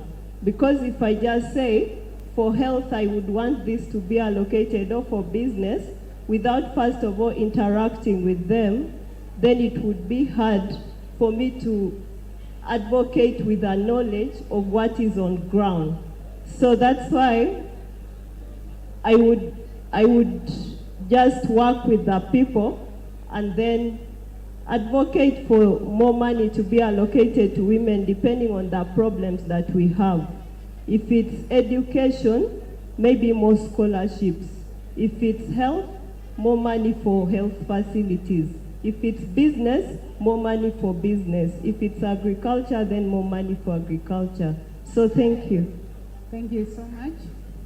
Let's move to the last one now for this session. That is the Honorable Sarah Inacho. Still looking at the same question, how you will ensure that the budgeting process focuses on the specific needs of women.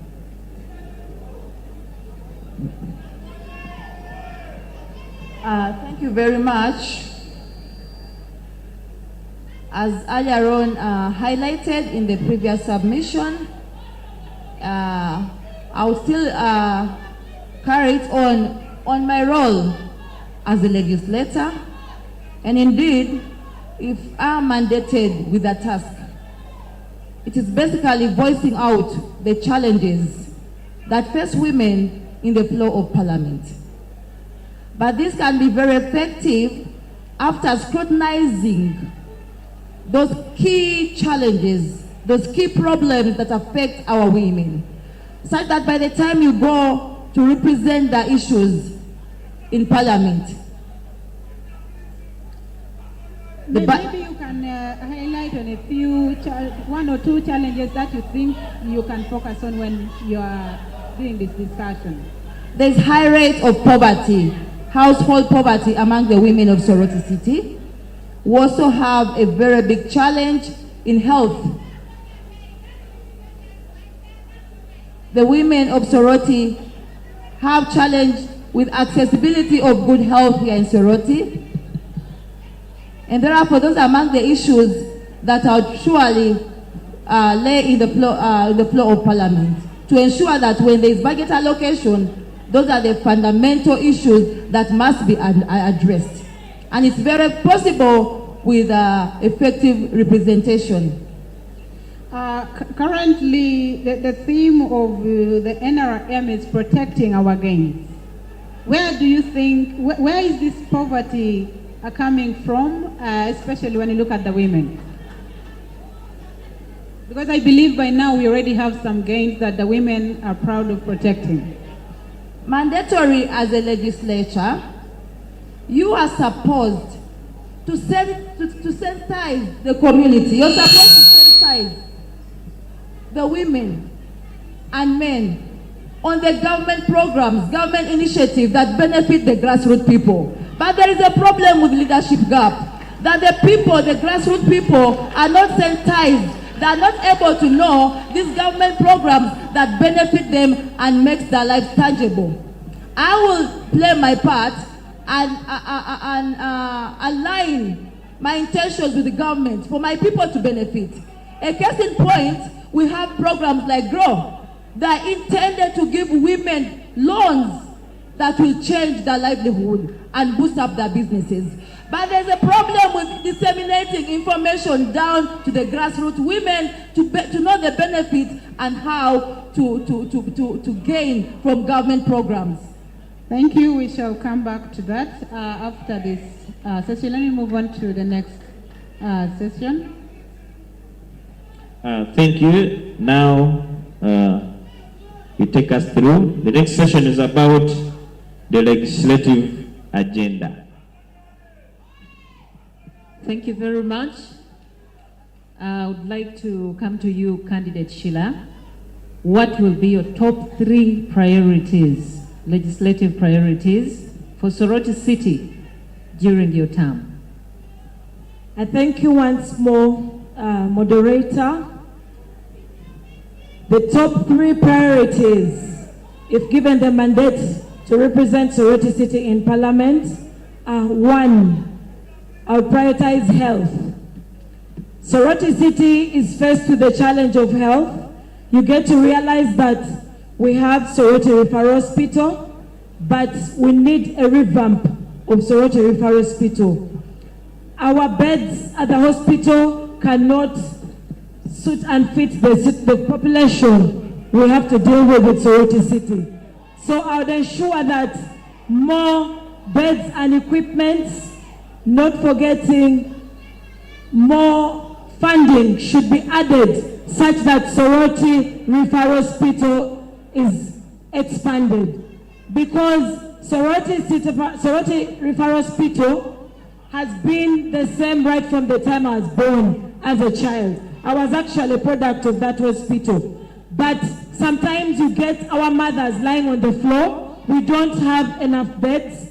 So I'll advocate that at least a more number of beds should be brought to our referral hospital such that our mothers are taken care of while they are attending to their patients at the hospital.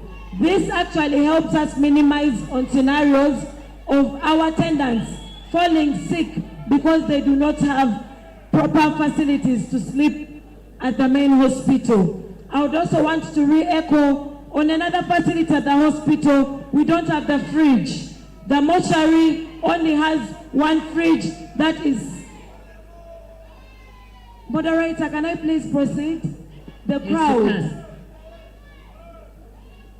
I beg to be listened to. Candidates, try to talk to your supporters, please. So the fridge isn't enough for us for the population of Soroti City. So I would advocate in the floor of Parliament that the mortuary should be equipped with more fridges such that when we lose our dear ones, they have a better place and a fridge to be kept in. Another issue I would focus on is education. Okay, time is up. Time is up. Thank you very much, Honorable Sheila. Let me hear from Candidate Juliet. What do you propose as the TESO legislative agenda? Thank you very much. To me, as a candidate, when I become a woman member of parliament, number 1, I would advocate for education for the TESO, and this one will be done through the office of our Emuria, which will be helping us as a key stakeholder and also a father to the people of TESO. So education is key. Number 1, when we talk about education, that is the backbone of every country. So therefore, education is key in the way that I would advocate for 1, for scholarships, and then 2, I would advocate for more funding for the construction of the teacher's house, and then also increase in the classes to the schools.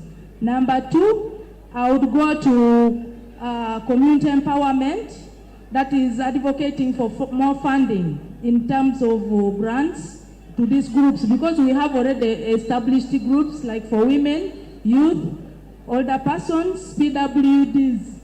And then the other one is entrepreneurial skills for the youth, those ones who dropped from school, those ones who are passionate in the areas that they may be able to do. Like we have so many things that youth can do. Youth can do bricklaying, youth can do the other things of maybe shoe mending, a lot of things the youth can do them. So I would be advocating for a skilling hub, a skilling center that can help us to have our youth. Like for us here in Soroti City, we have the street kids. How we help the street kid? That street kid did not come there on his or her own, but it's because of the mismanagement from home, the misbehaviors, maybe there was domestic violence at home. That is the reason as to why the child decides to leave home. So why wouldn't I, being a mother, have these children, put them together and have them do something that can help them in their future? Lastly, I would also focus on health. Health is key also. Time is up. Thank you very much. Now let me hear from Honorable Joanne. What will be your top 3 legislative priorities? Thank you very much. My top 3 legislative priorities are actually ongoing, and part of them, one of them is as well on health, where from day one, when I joined Parliament in 2021, I started advocating for our regional referral hospital. In that, I made sure with my colleagues, we managed to lobby for machine equipments that have never existed in Soroti for the last 35 years. We have managed to bring the CT scan, we have managed to bring the X-ray machine, the modern scans are now at the main hospital. We are now remaining with something that I want to push on to ensure that our main hospital is revamped and ensured that we have all the wards. It's actually it's a budget ongoing that our hospital is supposed to be a storage and is supposed to be revamped. We need to push for that particular activity. But meanwhile, we have managed to fill the gap. I have managed to follow up to fill the gap to ensure that these machines come on board to avoid our people being pushed to Mbale, Matai for some of these machines. One of them is education sector. I made sure I prioritized education sector, and I pushed personally to ensure that our public schools are funded by government. As we speak, in 2022-3, Aloet Primary School was awarded 300 million for improvement in order to have the structures built.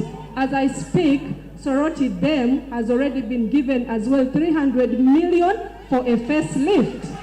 And as I speak, Soroti SS is in the process. We have already allocated it and it's going to be awarded 2 billion shillings by January, February, March. So that has been part of my interest to ensure that we have the education uplifted. And that is not ending there. All our public primary schools and secondary schools have been put in the budget to ensure that they all get this 300 million. And okay, thank you. Thank you very much. Initiative. Thank you very much, Honorable Joanne. Honorable Sarah, what do you propose as the TESO legislative agenda? Thank you very much, distinguished moderator. Among my legislative agenda, I will front so much the health sector. We are all aware that Soroti Referral Regional Hospital is one that serves the whole of TESO and encompasses over 10 districts. But the blessing is we have been given space by Soroti University. Among my first agenda, I will make sure that I will lobby and make sure that pledge is fulfilled by building a special hospital in Soroti University that will serve the purpose of TESO and TESO agenda to apprehend the health of the people. We have challenges in Soroti Referral Hospital with all what has been spoken, but the space is very small to serve the TESO agenda. I will therefore be the voice that speaks for Soroti City and on the whole sector to make sure that Soroti University indeed, that construction takes place, that we may have a well-equipped hospital in Soroti City. Number two, I'll still go back to education sector. Being a product of UPE and USE, and was among the best performers that got a scholarship to go on government scholarship, I will revamp the education sector of Soroti City to suit back the glory that Teso and Soroti was once spoken about. Aware that the education has dropped down in Soroti because of poor leadership. There is a very big gap of leadership and education because of a lack of communication.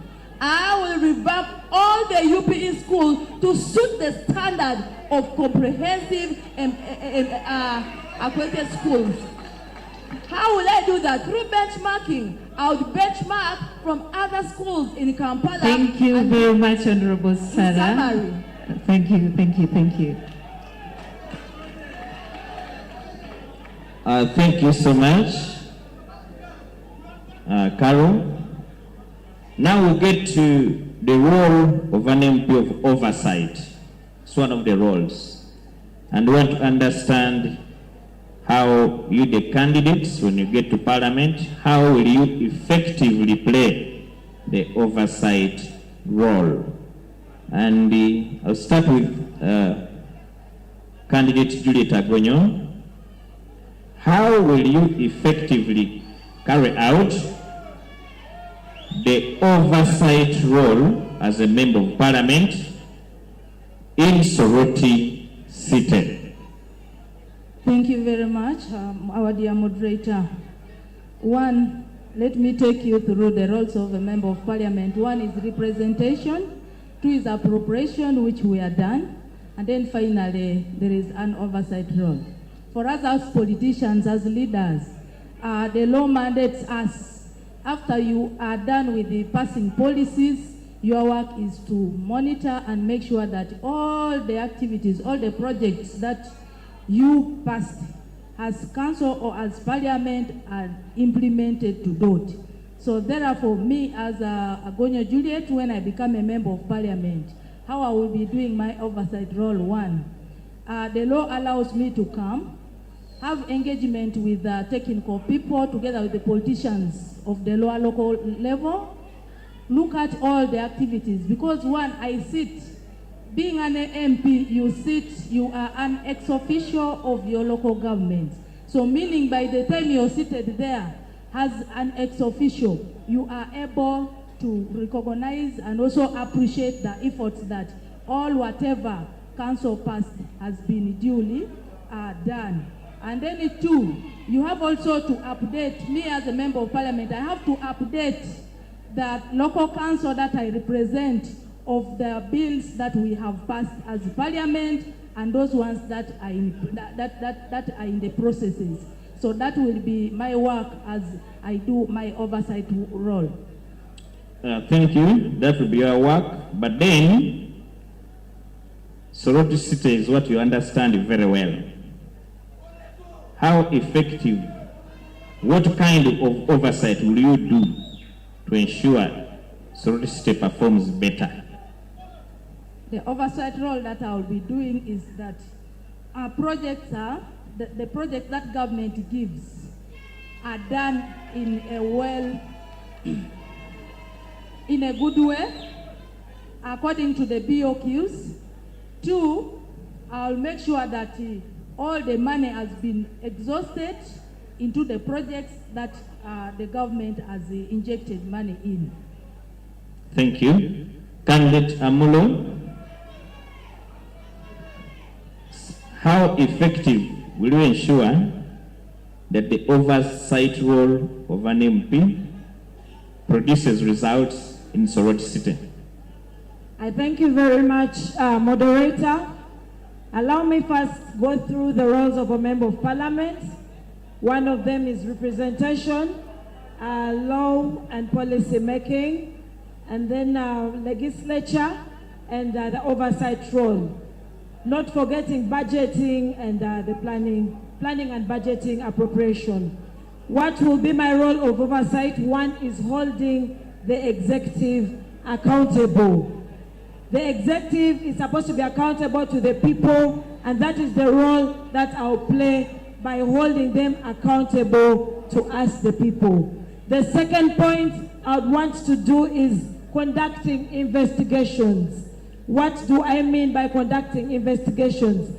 Coming on board to conduct investigations, especially on matters that arise, for example, corruption. This we all witnessed when I was in council. We had issues under the projects of the USMID, the roads. Those are basically the areas of focus in terms of oversight. Because as a member of parliament, my role will be to ensure that the services are rendered closer to the people, especially as my mandate I beg to submit. Thank you, Candidate Priscilla. The problems of Soroti City are clear, which I guess you understand. How will you carry the oversight role to ensure there is better service delivery in Soroti City? Thank you so much. I just wanted to ask one question before I can answer this. How come I was skipped when we were giving the legislative priorities? Let me answer this. Okay. The way I would ensure that I do oversight well would be by also visiting the site, especially with the projects that are given and that I know the funding has been released for them. As an MP, I shouldn't just sit and receive reports that this has been done, this is being done. I should be able to go to the field where the work is being done and ensure it's actually ongoing. And then the second thing would be transparency and accountability, which would be my idea of transparency and accountability is the people who are stakeholders in ensuring those projects are implemented would have to be before the people and give accountability of how the projects have gone, what they have actually achieved in doing those projects, and where they have reached. So that it's not just giving only me accountability, since this thing is the city's entire thing. It's not just about me, it's the entire people of Soroti City. So I beg to submit that. Thank you. You as well give us your agenda. We apologize for that. I don't know how, yes, for that. But what will be your priorities? Legislative priorities for Soroti City? Thank you. My priorities would be industrial development. As we can see, we've been given the city, but in the city we have so much of unemployment and idleness. That's why we have a high crime rate. But if we can have our industries developed, and that now tags to the agriculture sector. Our agriculture is just basically production, but we are not adding value to what we are producing. And so I would want to lobby for funding for value addition. And that means would have grinding mills for various crops that we produce, because we have a lot of cereals, but we haven't really added value to most of our cereals. We just do produce and that's it. And then when we look at how the world is going, we have technology and innovation. I would push for more funding to be allocated to the innovations of the young people when it comes to their technology and innovation projects. And then economic empowerment. I would also push for more funding for the business people, and including the women and the youth. So thank you. Thank you. Let me get to candidate Joan Alabo. we shall ask how you've done oversight because you are the incumbent, not what you will do. Since 2021, how effective has been your oversight role? Maybe what have you done in that regard of oversight? Thank you very much, Bwana Moderator. As per oversight, it's a continuous story, which I have done from 2020 and 2021 to date. One of the biggest oversights I managed to do, and which was very, very successful, is one other than the PDM oversight. I have held barazas over PDM. I held one in Obuku at Soroti West, then I held one at Soroti East Division offices, whereby me and the former RRCC, Edwin, Bwana Edwin, made sure we attended, educated people, sensitized people, and ensured that even those who were wrong, those who were extorting money, those who were using other ways to get the PDM people receive the money, were arrested. It's on record that they were arrested. I have also stood firm on advocacy for land. I have held baraza in Arapai Temele, where government land, that is the land that was allocated for a huge referral hospital. I have held a baraza there where there were some people who were coming to grab that land. And I held a baraza at Temele, and up to date, I can assure you, I took it up to Parliament, and that land has been secured for government programs. I have also held an oversight role of one of the recent ones was at Public Gardens, where I held a baraza when the issue of the building control bill came on board. I needed to consult my people on the building control taxes that are being laid on board, and I got their views. This is something I have championed, and I have to come on ground to get information from my people and take back to Parliament. I have held an oversight at Soroti Regional Referral Hospital, and one of the nurses was actually put to books when there was the issue of sale of blood. There was selling of blood at the Regional Referral Hospital. I took it up, did an oversight, and I am quite very sure that up to date, there is nobody who is selling blood. Just a minute, there is one issue. Thank you. Time is up for that. But I have another question, because they were telling us what you have, the oversight you did.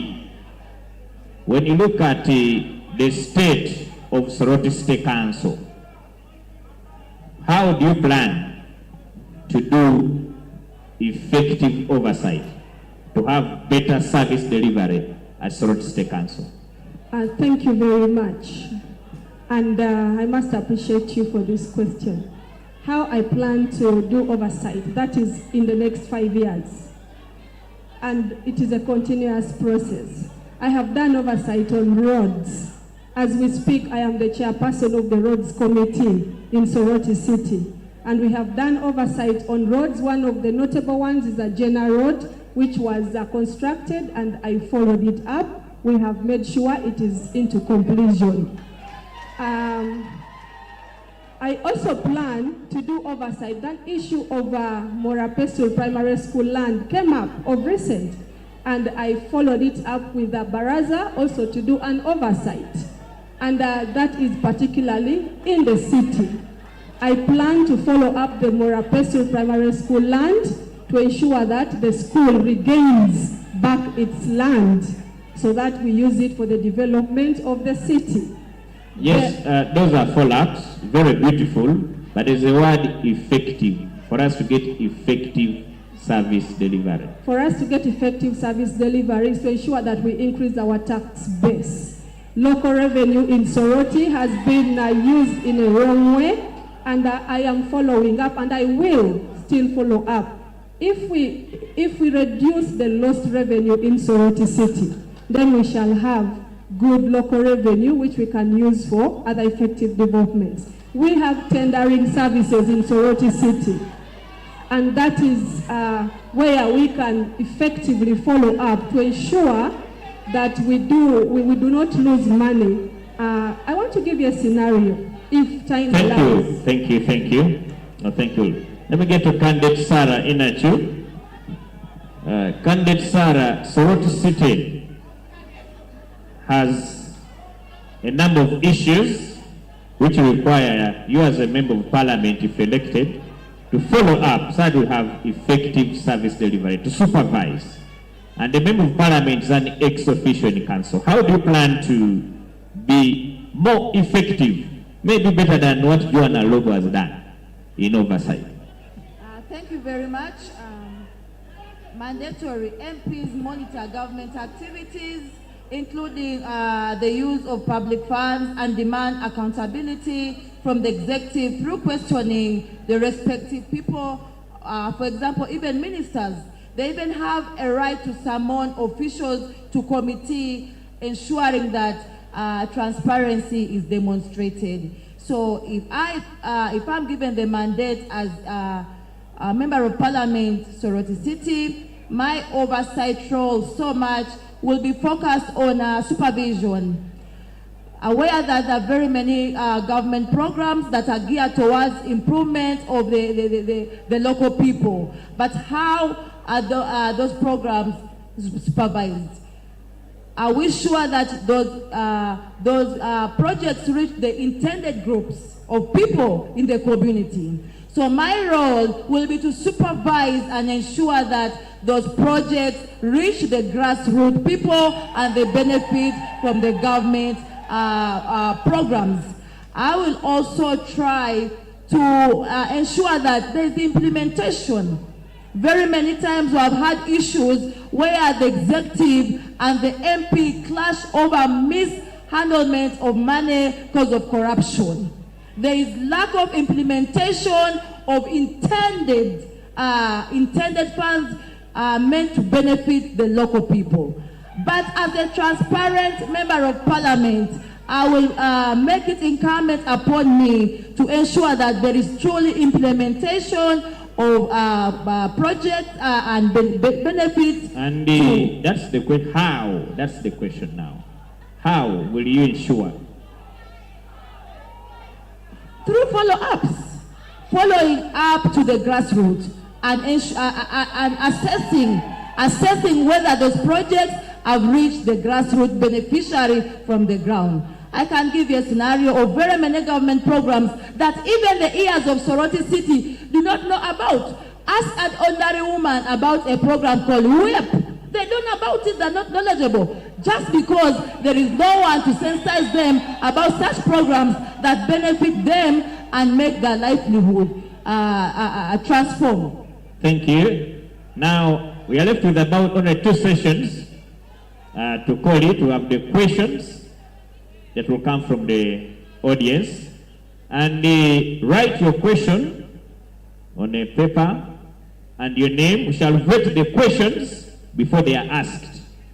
So write your question and take it to that table. Yeah, that is the rule. You either accept the rule, you have no choice. We shall vet the questions.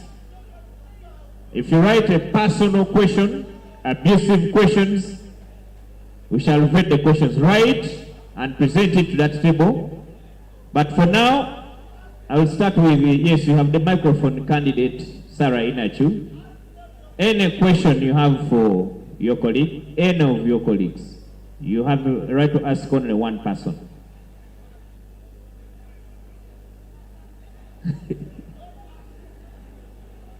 One question. Okay, you can ask 2 questions. Let's increase the number to 2. If you have no question, then you pass the microphone to the next person. Candidate Joanna Lobo, any question you're going to ask?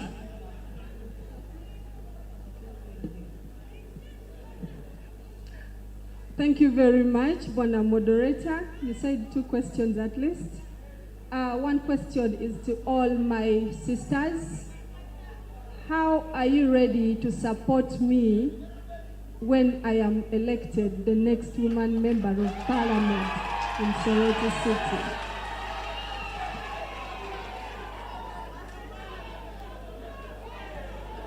Then the second one, given that our local revenue has been submerged with the tendering services where people have been awarded contracts even when they have defaulted in the previous year, which has created a gap in the local revenue and funding from government. How has my sister, the Speaker of Soroti City Council, managed to close the gap from the tendering services that have defaulted in the last previous years to ensure that we realize our local revenue in Soroti City? Okay, thank you. Note down the questions. Candidate Sheila, any question? I thank you very much. Once the moderator, he said we asked 2 questions. My question number 1 is,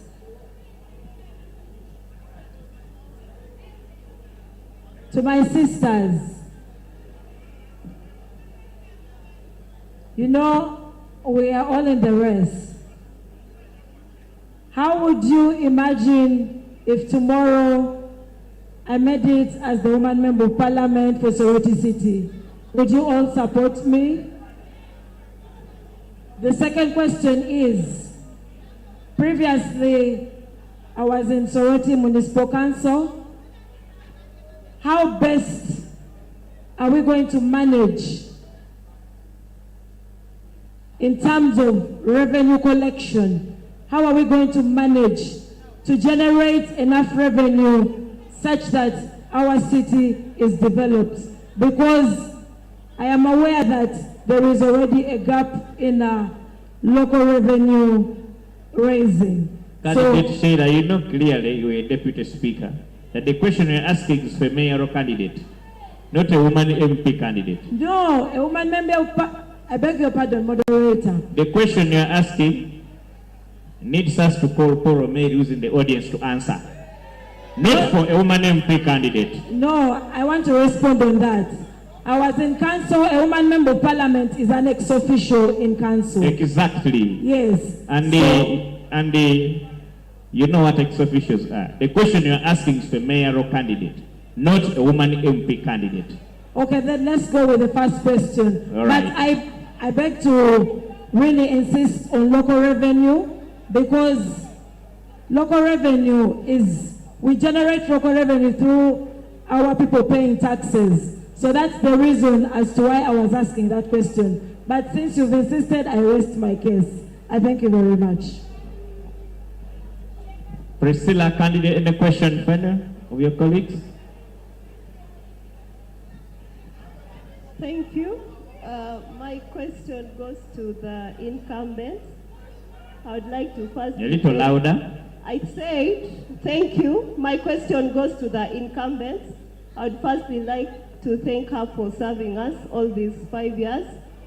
But I just have one question, which is, in 2021, when she went for office, the teenage pregnancy rates were at 26%. But now, 2025, the report shows our teenage pregnancy rate is at 31%. So you asked us that if you were given another opportunity to be in office, how best would we support you? That's why I also want to know, how best would you bring down the rate of teenage pregnancies while in office for another term? Thank you. Thank you. Candidate Sarah, maybe you have now made up your mind to ask a question. Thank you very much. I'll only ask one question to all my sisters, and that one is geared towards the Soroti City agenda.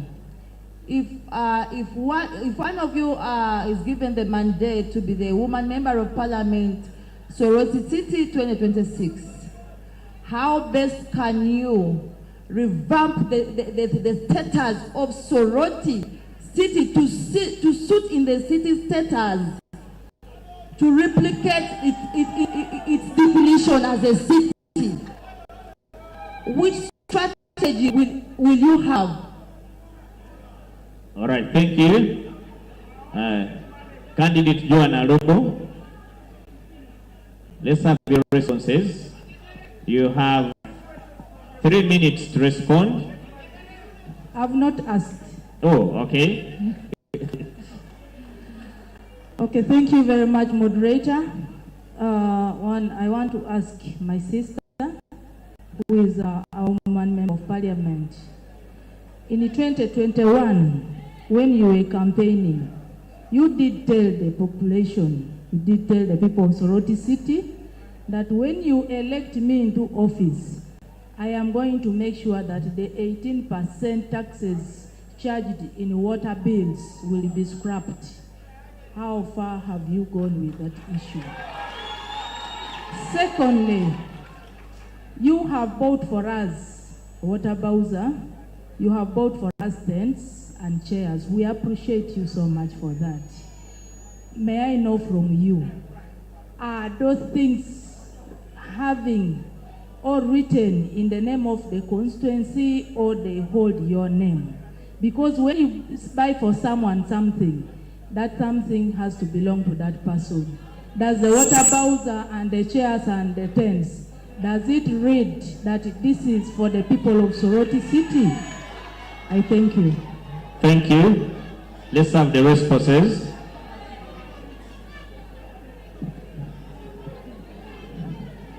Thank you very much.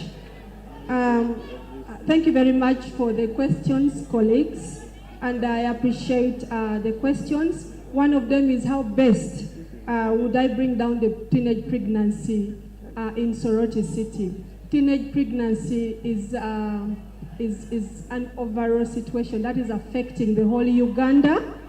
It's not only Soroti City. As a woman MP, I have held engagements with parents, most especially when children come back from school. I take an initiative to meet the parents, talk to the young girls, advise them and encourage them to stay in school and get some role models to speak to them. And issue about teenage pregnancy is a collective effort, and I believe both Joan Alobo and we, the parents, can take up the initiative to ensure that we talk to our girls and boys to avoid getting involved in the sexual activity before the time. Our city status. I want to take us back to the history of Soroti. When you look at Soroti City now, back in the 1986, look at the trends that we have moved in. I want to categorically state that we are progressing very much well, and I believe in the next 5 to 10 years, Soroti City will be in another level. Soroti City status, we can have Soroti City get to a better level when you help, when the City Council, together with the members of Parliament, come in line to ensure that we contribute together. What we collect in Soroti City will determine what we are given by government. And we must ensure that I will advocate for more funding for Soroti City, and not only cities. We as the city MPs met and agreed on advocacy to ensure that government increases the city funds vis-a-vis the lowest revenue we are collecting. Given my expertise, we first of all need to manage that we get a city physical development plan, which I, for one, as a physical planner, together with the city clerk, have sat down and agreed to come up with a physical development plan if we are to progress as a city. 1 minute. Issues yes, about 1 minute. Summarize national your water, answers. 18%. This is a legislative move, which we have managed to talk. We have raised this on the floor of Parliament. And the issue of tax in water, the issue of 18% is underway discussion. And I believe that it will be scrapped off or reduced. I also want to ensure us that when it comes to water, I also want to assure us, the people of Soroti City, that I managed together with my team and with the knowledge I had in national water, because I have been in national water as a surveyor, I've managed to add another tank of water, 2 of them in Soroti City. And we have brought pumps that will be able to bring water. Thank you, but maybe for clarity, how did you manage to get the tanks? By lobbying and follow-up to ensure that I have visited the Ministry of Water. I visited the MD's office, National Water Head Office, as an OG to National Water. Okay. I told them the challenges we have at Soroti City, especially in the dry season. So they have managed to add us more pumps, more tanks that will be able to supply water sustainably in Soroti City. Thank you. I have one more question. Thank you. Time, please. You had 3 minutes to respond. I know there are many. We still have more questions here, but time. Honorable Sarah, responses to the questions they asked. I will only respond to the one of Honorable Joan. She said that in case she's given the mandate, in case she's given another chance as a woman member of Parliament, that is her right to ask that question. But of course, aware that seasons and times change, and as I've always categorically highlighted that it's divine and leaders are chosen by God.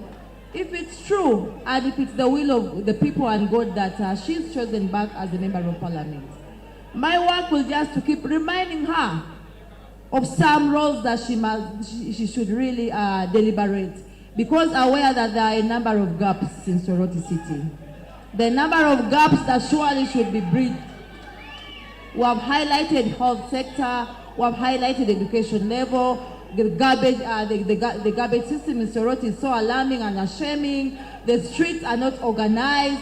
There's a problem with street lighting that is increasing high rate of insecurity. Really, we have a lot of challenges that have not been addressed. My simple work is to keep reminding her and work together with her as a sister. Thank you very much. Thank you. Candidate Juliet Agonyo. Thank you very much. I want to start with the question that my sister, Honorable Inachu, asked.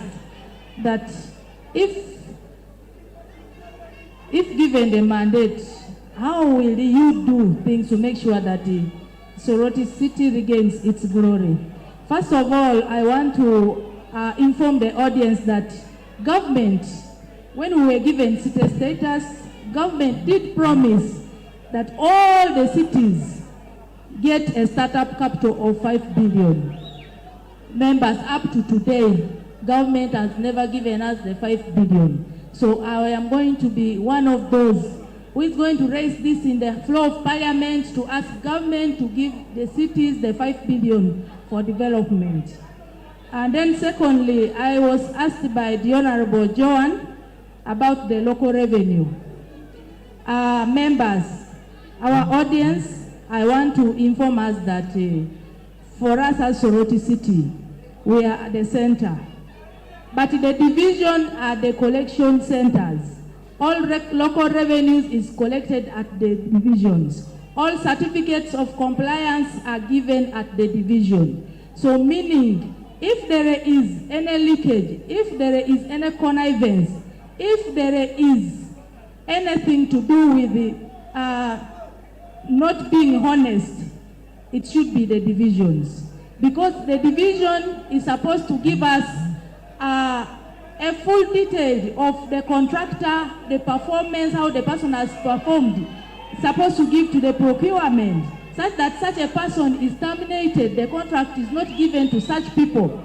But if the divisions keep issuing good certificates of compliance, which means the city cannot go ahead to terminate anybody who is holding a very good certificate. So my sister, it is the divisions that are collection centers, and they are the ones who you have 1 more minute. revenue. So I beg to rest my case there. Thank you. That's the only response. Well, thank you. Candidate Sheila. Any responses to the questions your colleagues asked? I would want to respond to the question my colleague, Honorable Sarah Inacho asked.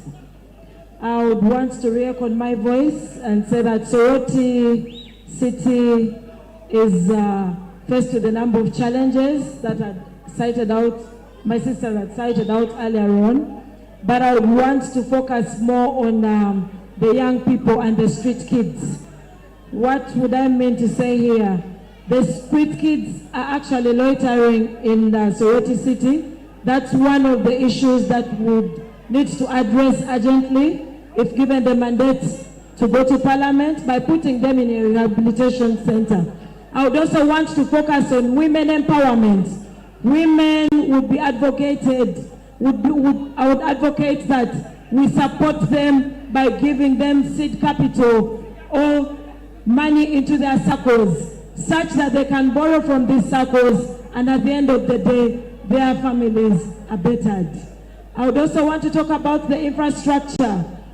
All of you would bear with me that Soroti City, in terms of infrastructure, is lagging behind, especially the roads. Our roads in the peri-urban areas, if you talk of Agama, Aloet, Opuyo, or Tatai, the roads are in a very bad state. I would want to ensure that if given the mandate to represent Soroti City in Parliament, such issues of the roads will be addressed. I beg to submit. Thank you very much. Thank you. Candidate Priscilla. Thank you. I believe that if I were given the mandate for woman MP Soroti City, I would be able to work with the city council and also the local the city councillors and also the LC1s and LC2s to ensure that resources are well allocated and distributed in the entire city. I have been doing campaigns and I've been moving door to door, and I noticed a lot of things that I was wondering how the resources are allocated and distributed in the city. Because when you go to places like OPI, they don't have roads that lead to various places. So that would mean me working with the various stakeholders to achieve the development of the city. I think for now, let me just say that only. Thank you. Thank you so much. We now get to the questions from the audience and online. And Thank you, my colleague. I want to start with the questions online. There is a question coming in from Teso Vibes, and it goes to Honorable Lobo. It is from Omoding Michael.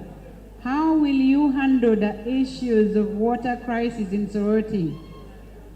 Then there is another question directed to you from Emuria TV by Beatrice Okedi.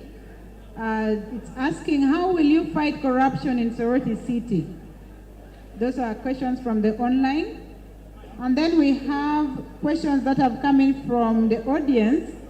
This one is going to Honorable Agonyo Juliet. It's from Obilengji. How are you going to address the increase of local revenue, because local revenue in Soroti City keeps dropping down year in, year out? Some of the city councillors are tenderers. Why do you award contracts to yourself? Then we have another question coming from Ebongo Isaac. It goes to Honorable Lobo. You will just be taking notes so that you respond once. How have you improved on health while you have been in Parliament? This one also is going to Honorable Lobo. It seems you have a lot of audience tonight. How do you intend to support education in Soroti? It comes from Nambuya Sharon. And then we have a question here going to Honorable Inachu Sarah. How are you going to support the youth if you go through? This question is from Okelo Daniel. What achievements have you done while in Parliament? This one to Honorable Lobo. And then the last question for now is coming from Ewech Juma Paul. It goes to Honorable Lobo still. How will you handle the issues of sustainable clean water supply in Soroti City? Those are some of the questions that we have received and would request, since Honorable Lobo had so many questions directed to her, maybe we could start over from you so that you don't forget some of those questions.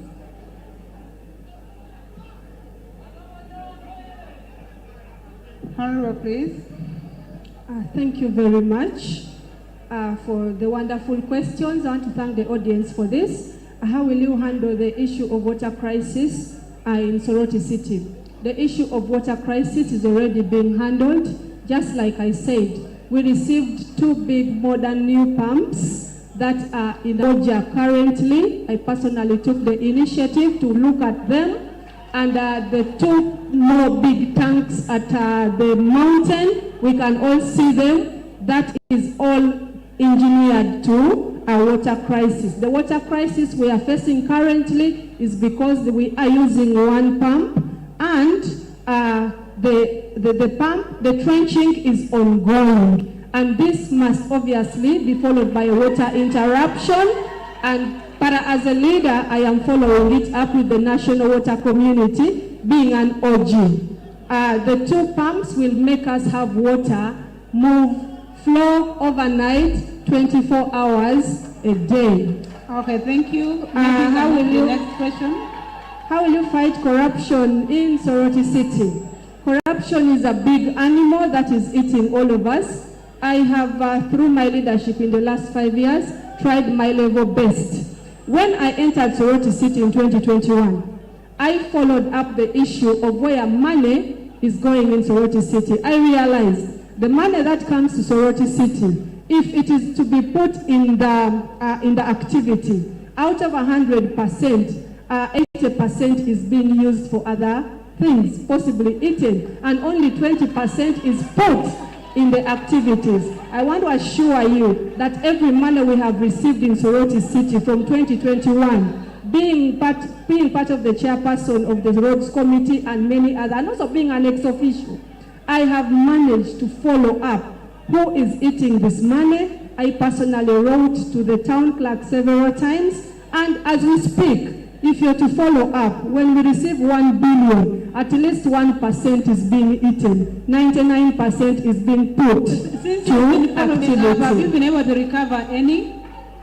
The Auditor General and the IGG is following up some of those things because they managed to get some criminals who are eating money that is being sent by government. Okay, that report is with the IGG. I don't want to discuss it here. Thank you. How do you intend to support education in Soroti City? Wow.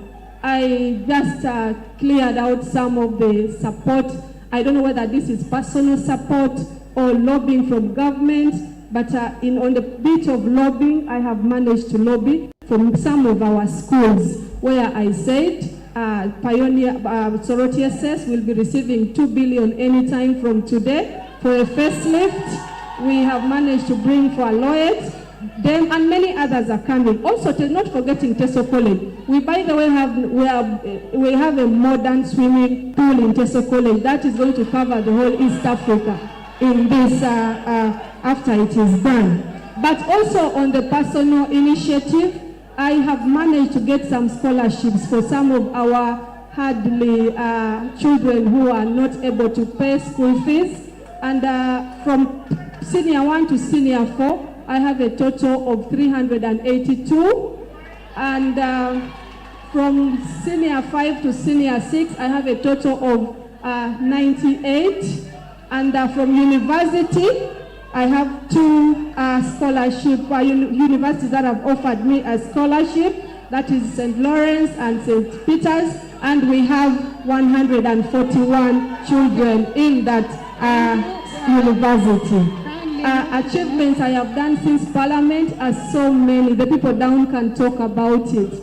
We have given a lot of mama kits. We have given money to groups as seed capital, and the groups have been able to start up from there.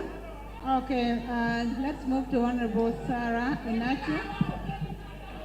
Thank you very much for that question that has been projected to me about the youth. As you all realize that if you look at the demographics of Ugandan population today, the youth of Uganda comprise of a percentage of about 70%. It's a clear indication that they usually are the backbone of productivity if Uganda is fully utilized and put their energy into production. But it's so unfortunate that today the young people of Uganda, and particularly Soroti, are suffering from the problem of unemployment. And therefore, Sarah Inachu, if given the mandate to serve you people, my beloved people, as a woman member of Parliament, come 2026, which I'm very optimistic about. Among the key issues that I'll put online will be the issue of curbing down unemployment through launching some of the projects like maybe Sarah Skilling Fund to support the youth with vocational empowerment and skills. We can put on board skills like technical schools that will help them. I could give a scenario where I was in Kichinjaji and I was interacting with the youth. When I came one-on-one with them, they requested me to open for them a washing bay. And I've come to realize that surely when our young people are empowered with vocational skills and opportunities that make a fruitful turnaround of life, surely they can be very, very productive Ugandans. Another one is lobbying for factories. I've always put on board that Soroti City has vast and numerous raw materials. Among them are these water bodies we see around. Among them is land. At one point, I re-echoed that, why can't we lobby for Awoja mineral water? Because I see others have Renzori mineral water, Elgon mineral water. Why not Awoja mineral water that also have the refined mineral water to boost up business and employing our youth? Because categorically, from all processes of packing, marketing, branding, that needs manpower that can be got from our youth. Talk of soap making machines. If you empower the youth with such skills, they'll be able to make soap and sell in our local markets, maybe in supermarkets, and will be able surely to create tangible impact, and a lasting generation gap will be bridged, and in a way we shall be empowering our youth. Okay, thank you so much, Honorable Sarah. The next question is coming to you, Honorable Agonyo. Thank you very much. The question which I was asked is the question of the increase of local revenue. And someone identified and said that some councillors are doing tenders. Yeah. Allow me to say that the issue of tenders, there is a process, that is a procurement process. And within the guidelines, there is nowhere where it is written that this category of people should not apply. All these tenders are given through processes. And if you're a councillor, if you are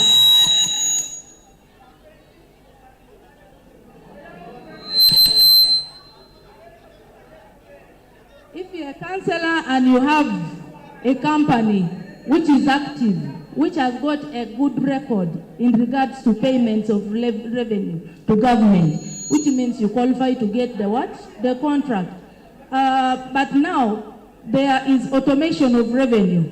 The government introduced a system whereby all the revenues go direct to the system.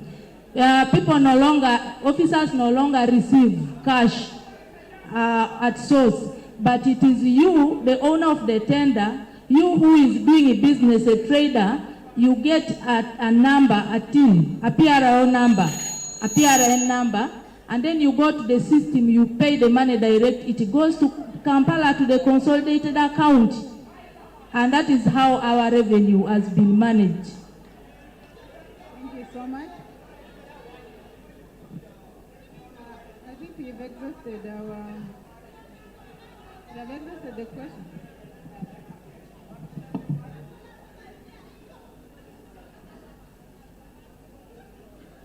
Okay, thank you so much. Our audience will request that we continue listening in. Let me pass the microphone to my colleague. Thank you so much, candidates. Thank you so much. Honorable Priscilla, thank you so much, Honorable Mulo. Thank you so much, Honorable Juliet Agonyo. Thank you so much, Honorable Sarah Inachu. Thank you so much, Honorable Joanna Robo. I think the candidates have fared well. We need to clap for them. Let's clap for our candidates. Thank you so much. For now, we'll hand over to the MC to give us the next issues.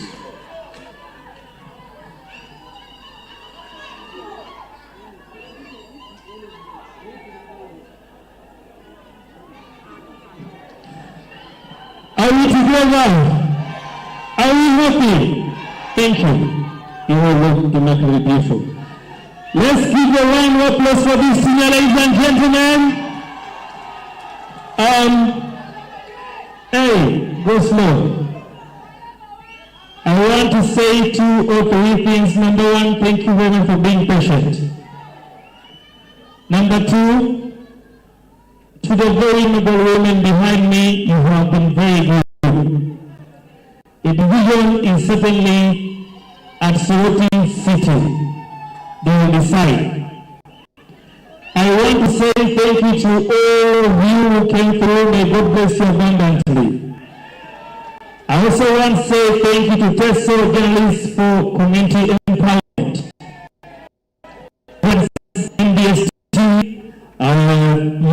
NTV Uganda Radio Network, Breakers FM, TESO News Network, Voice of TESO, TBS, ECOP TV, Emuria TV, TESO Lens, Nova Promotions, Jokea TV, TESO Spear, TESO Invested Unit, TESO TV, Econ TV, Mr. Beke, and then Aperture TV, and certainly Virgin Queen, myself. Now, I want to say this. The judgment is in your hands as a city. Hold on. 2. The government of Soroti City is in our hands. Either we are there or not, there. But here I say we shall come and be with you. I also want to say thank you to Rhino Camp for hosting us. I also want to say thank you to all of them because they came through. Very important to note that Wednesday we shall be having the Member of Parliament, Soroti City East.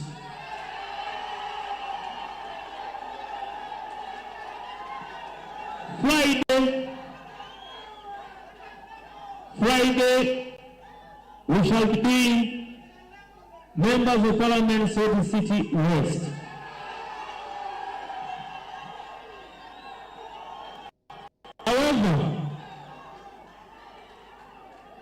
However, are we together?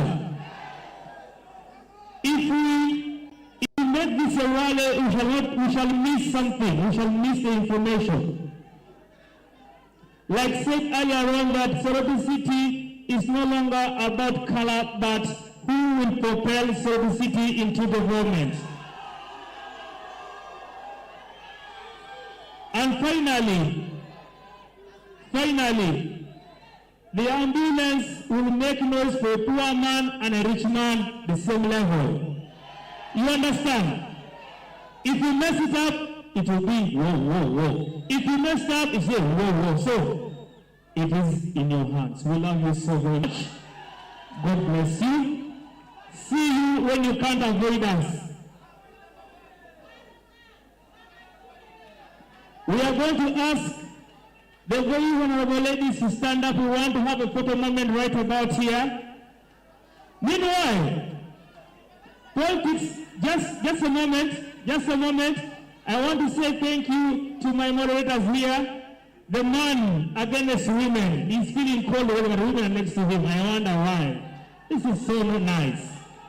So, hold on, Palasiber. We are saying that today is a universal suffrage era, but tomorrow we are brothers and what? Sisters. Don't forget that. Don't take it too personal.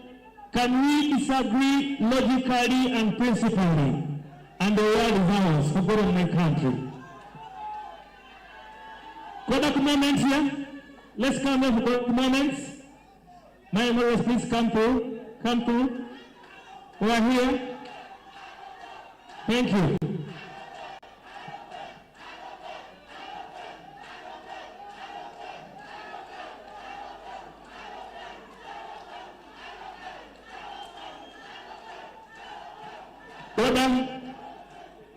Order in the house. Just order in the house. Thank you so much. The ladies are miraculously beautiful. And to God be the glory for them. We love you. See you when you can avoid them.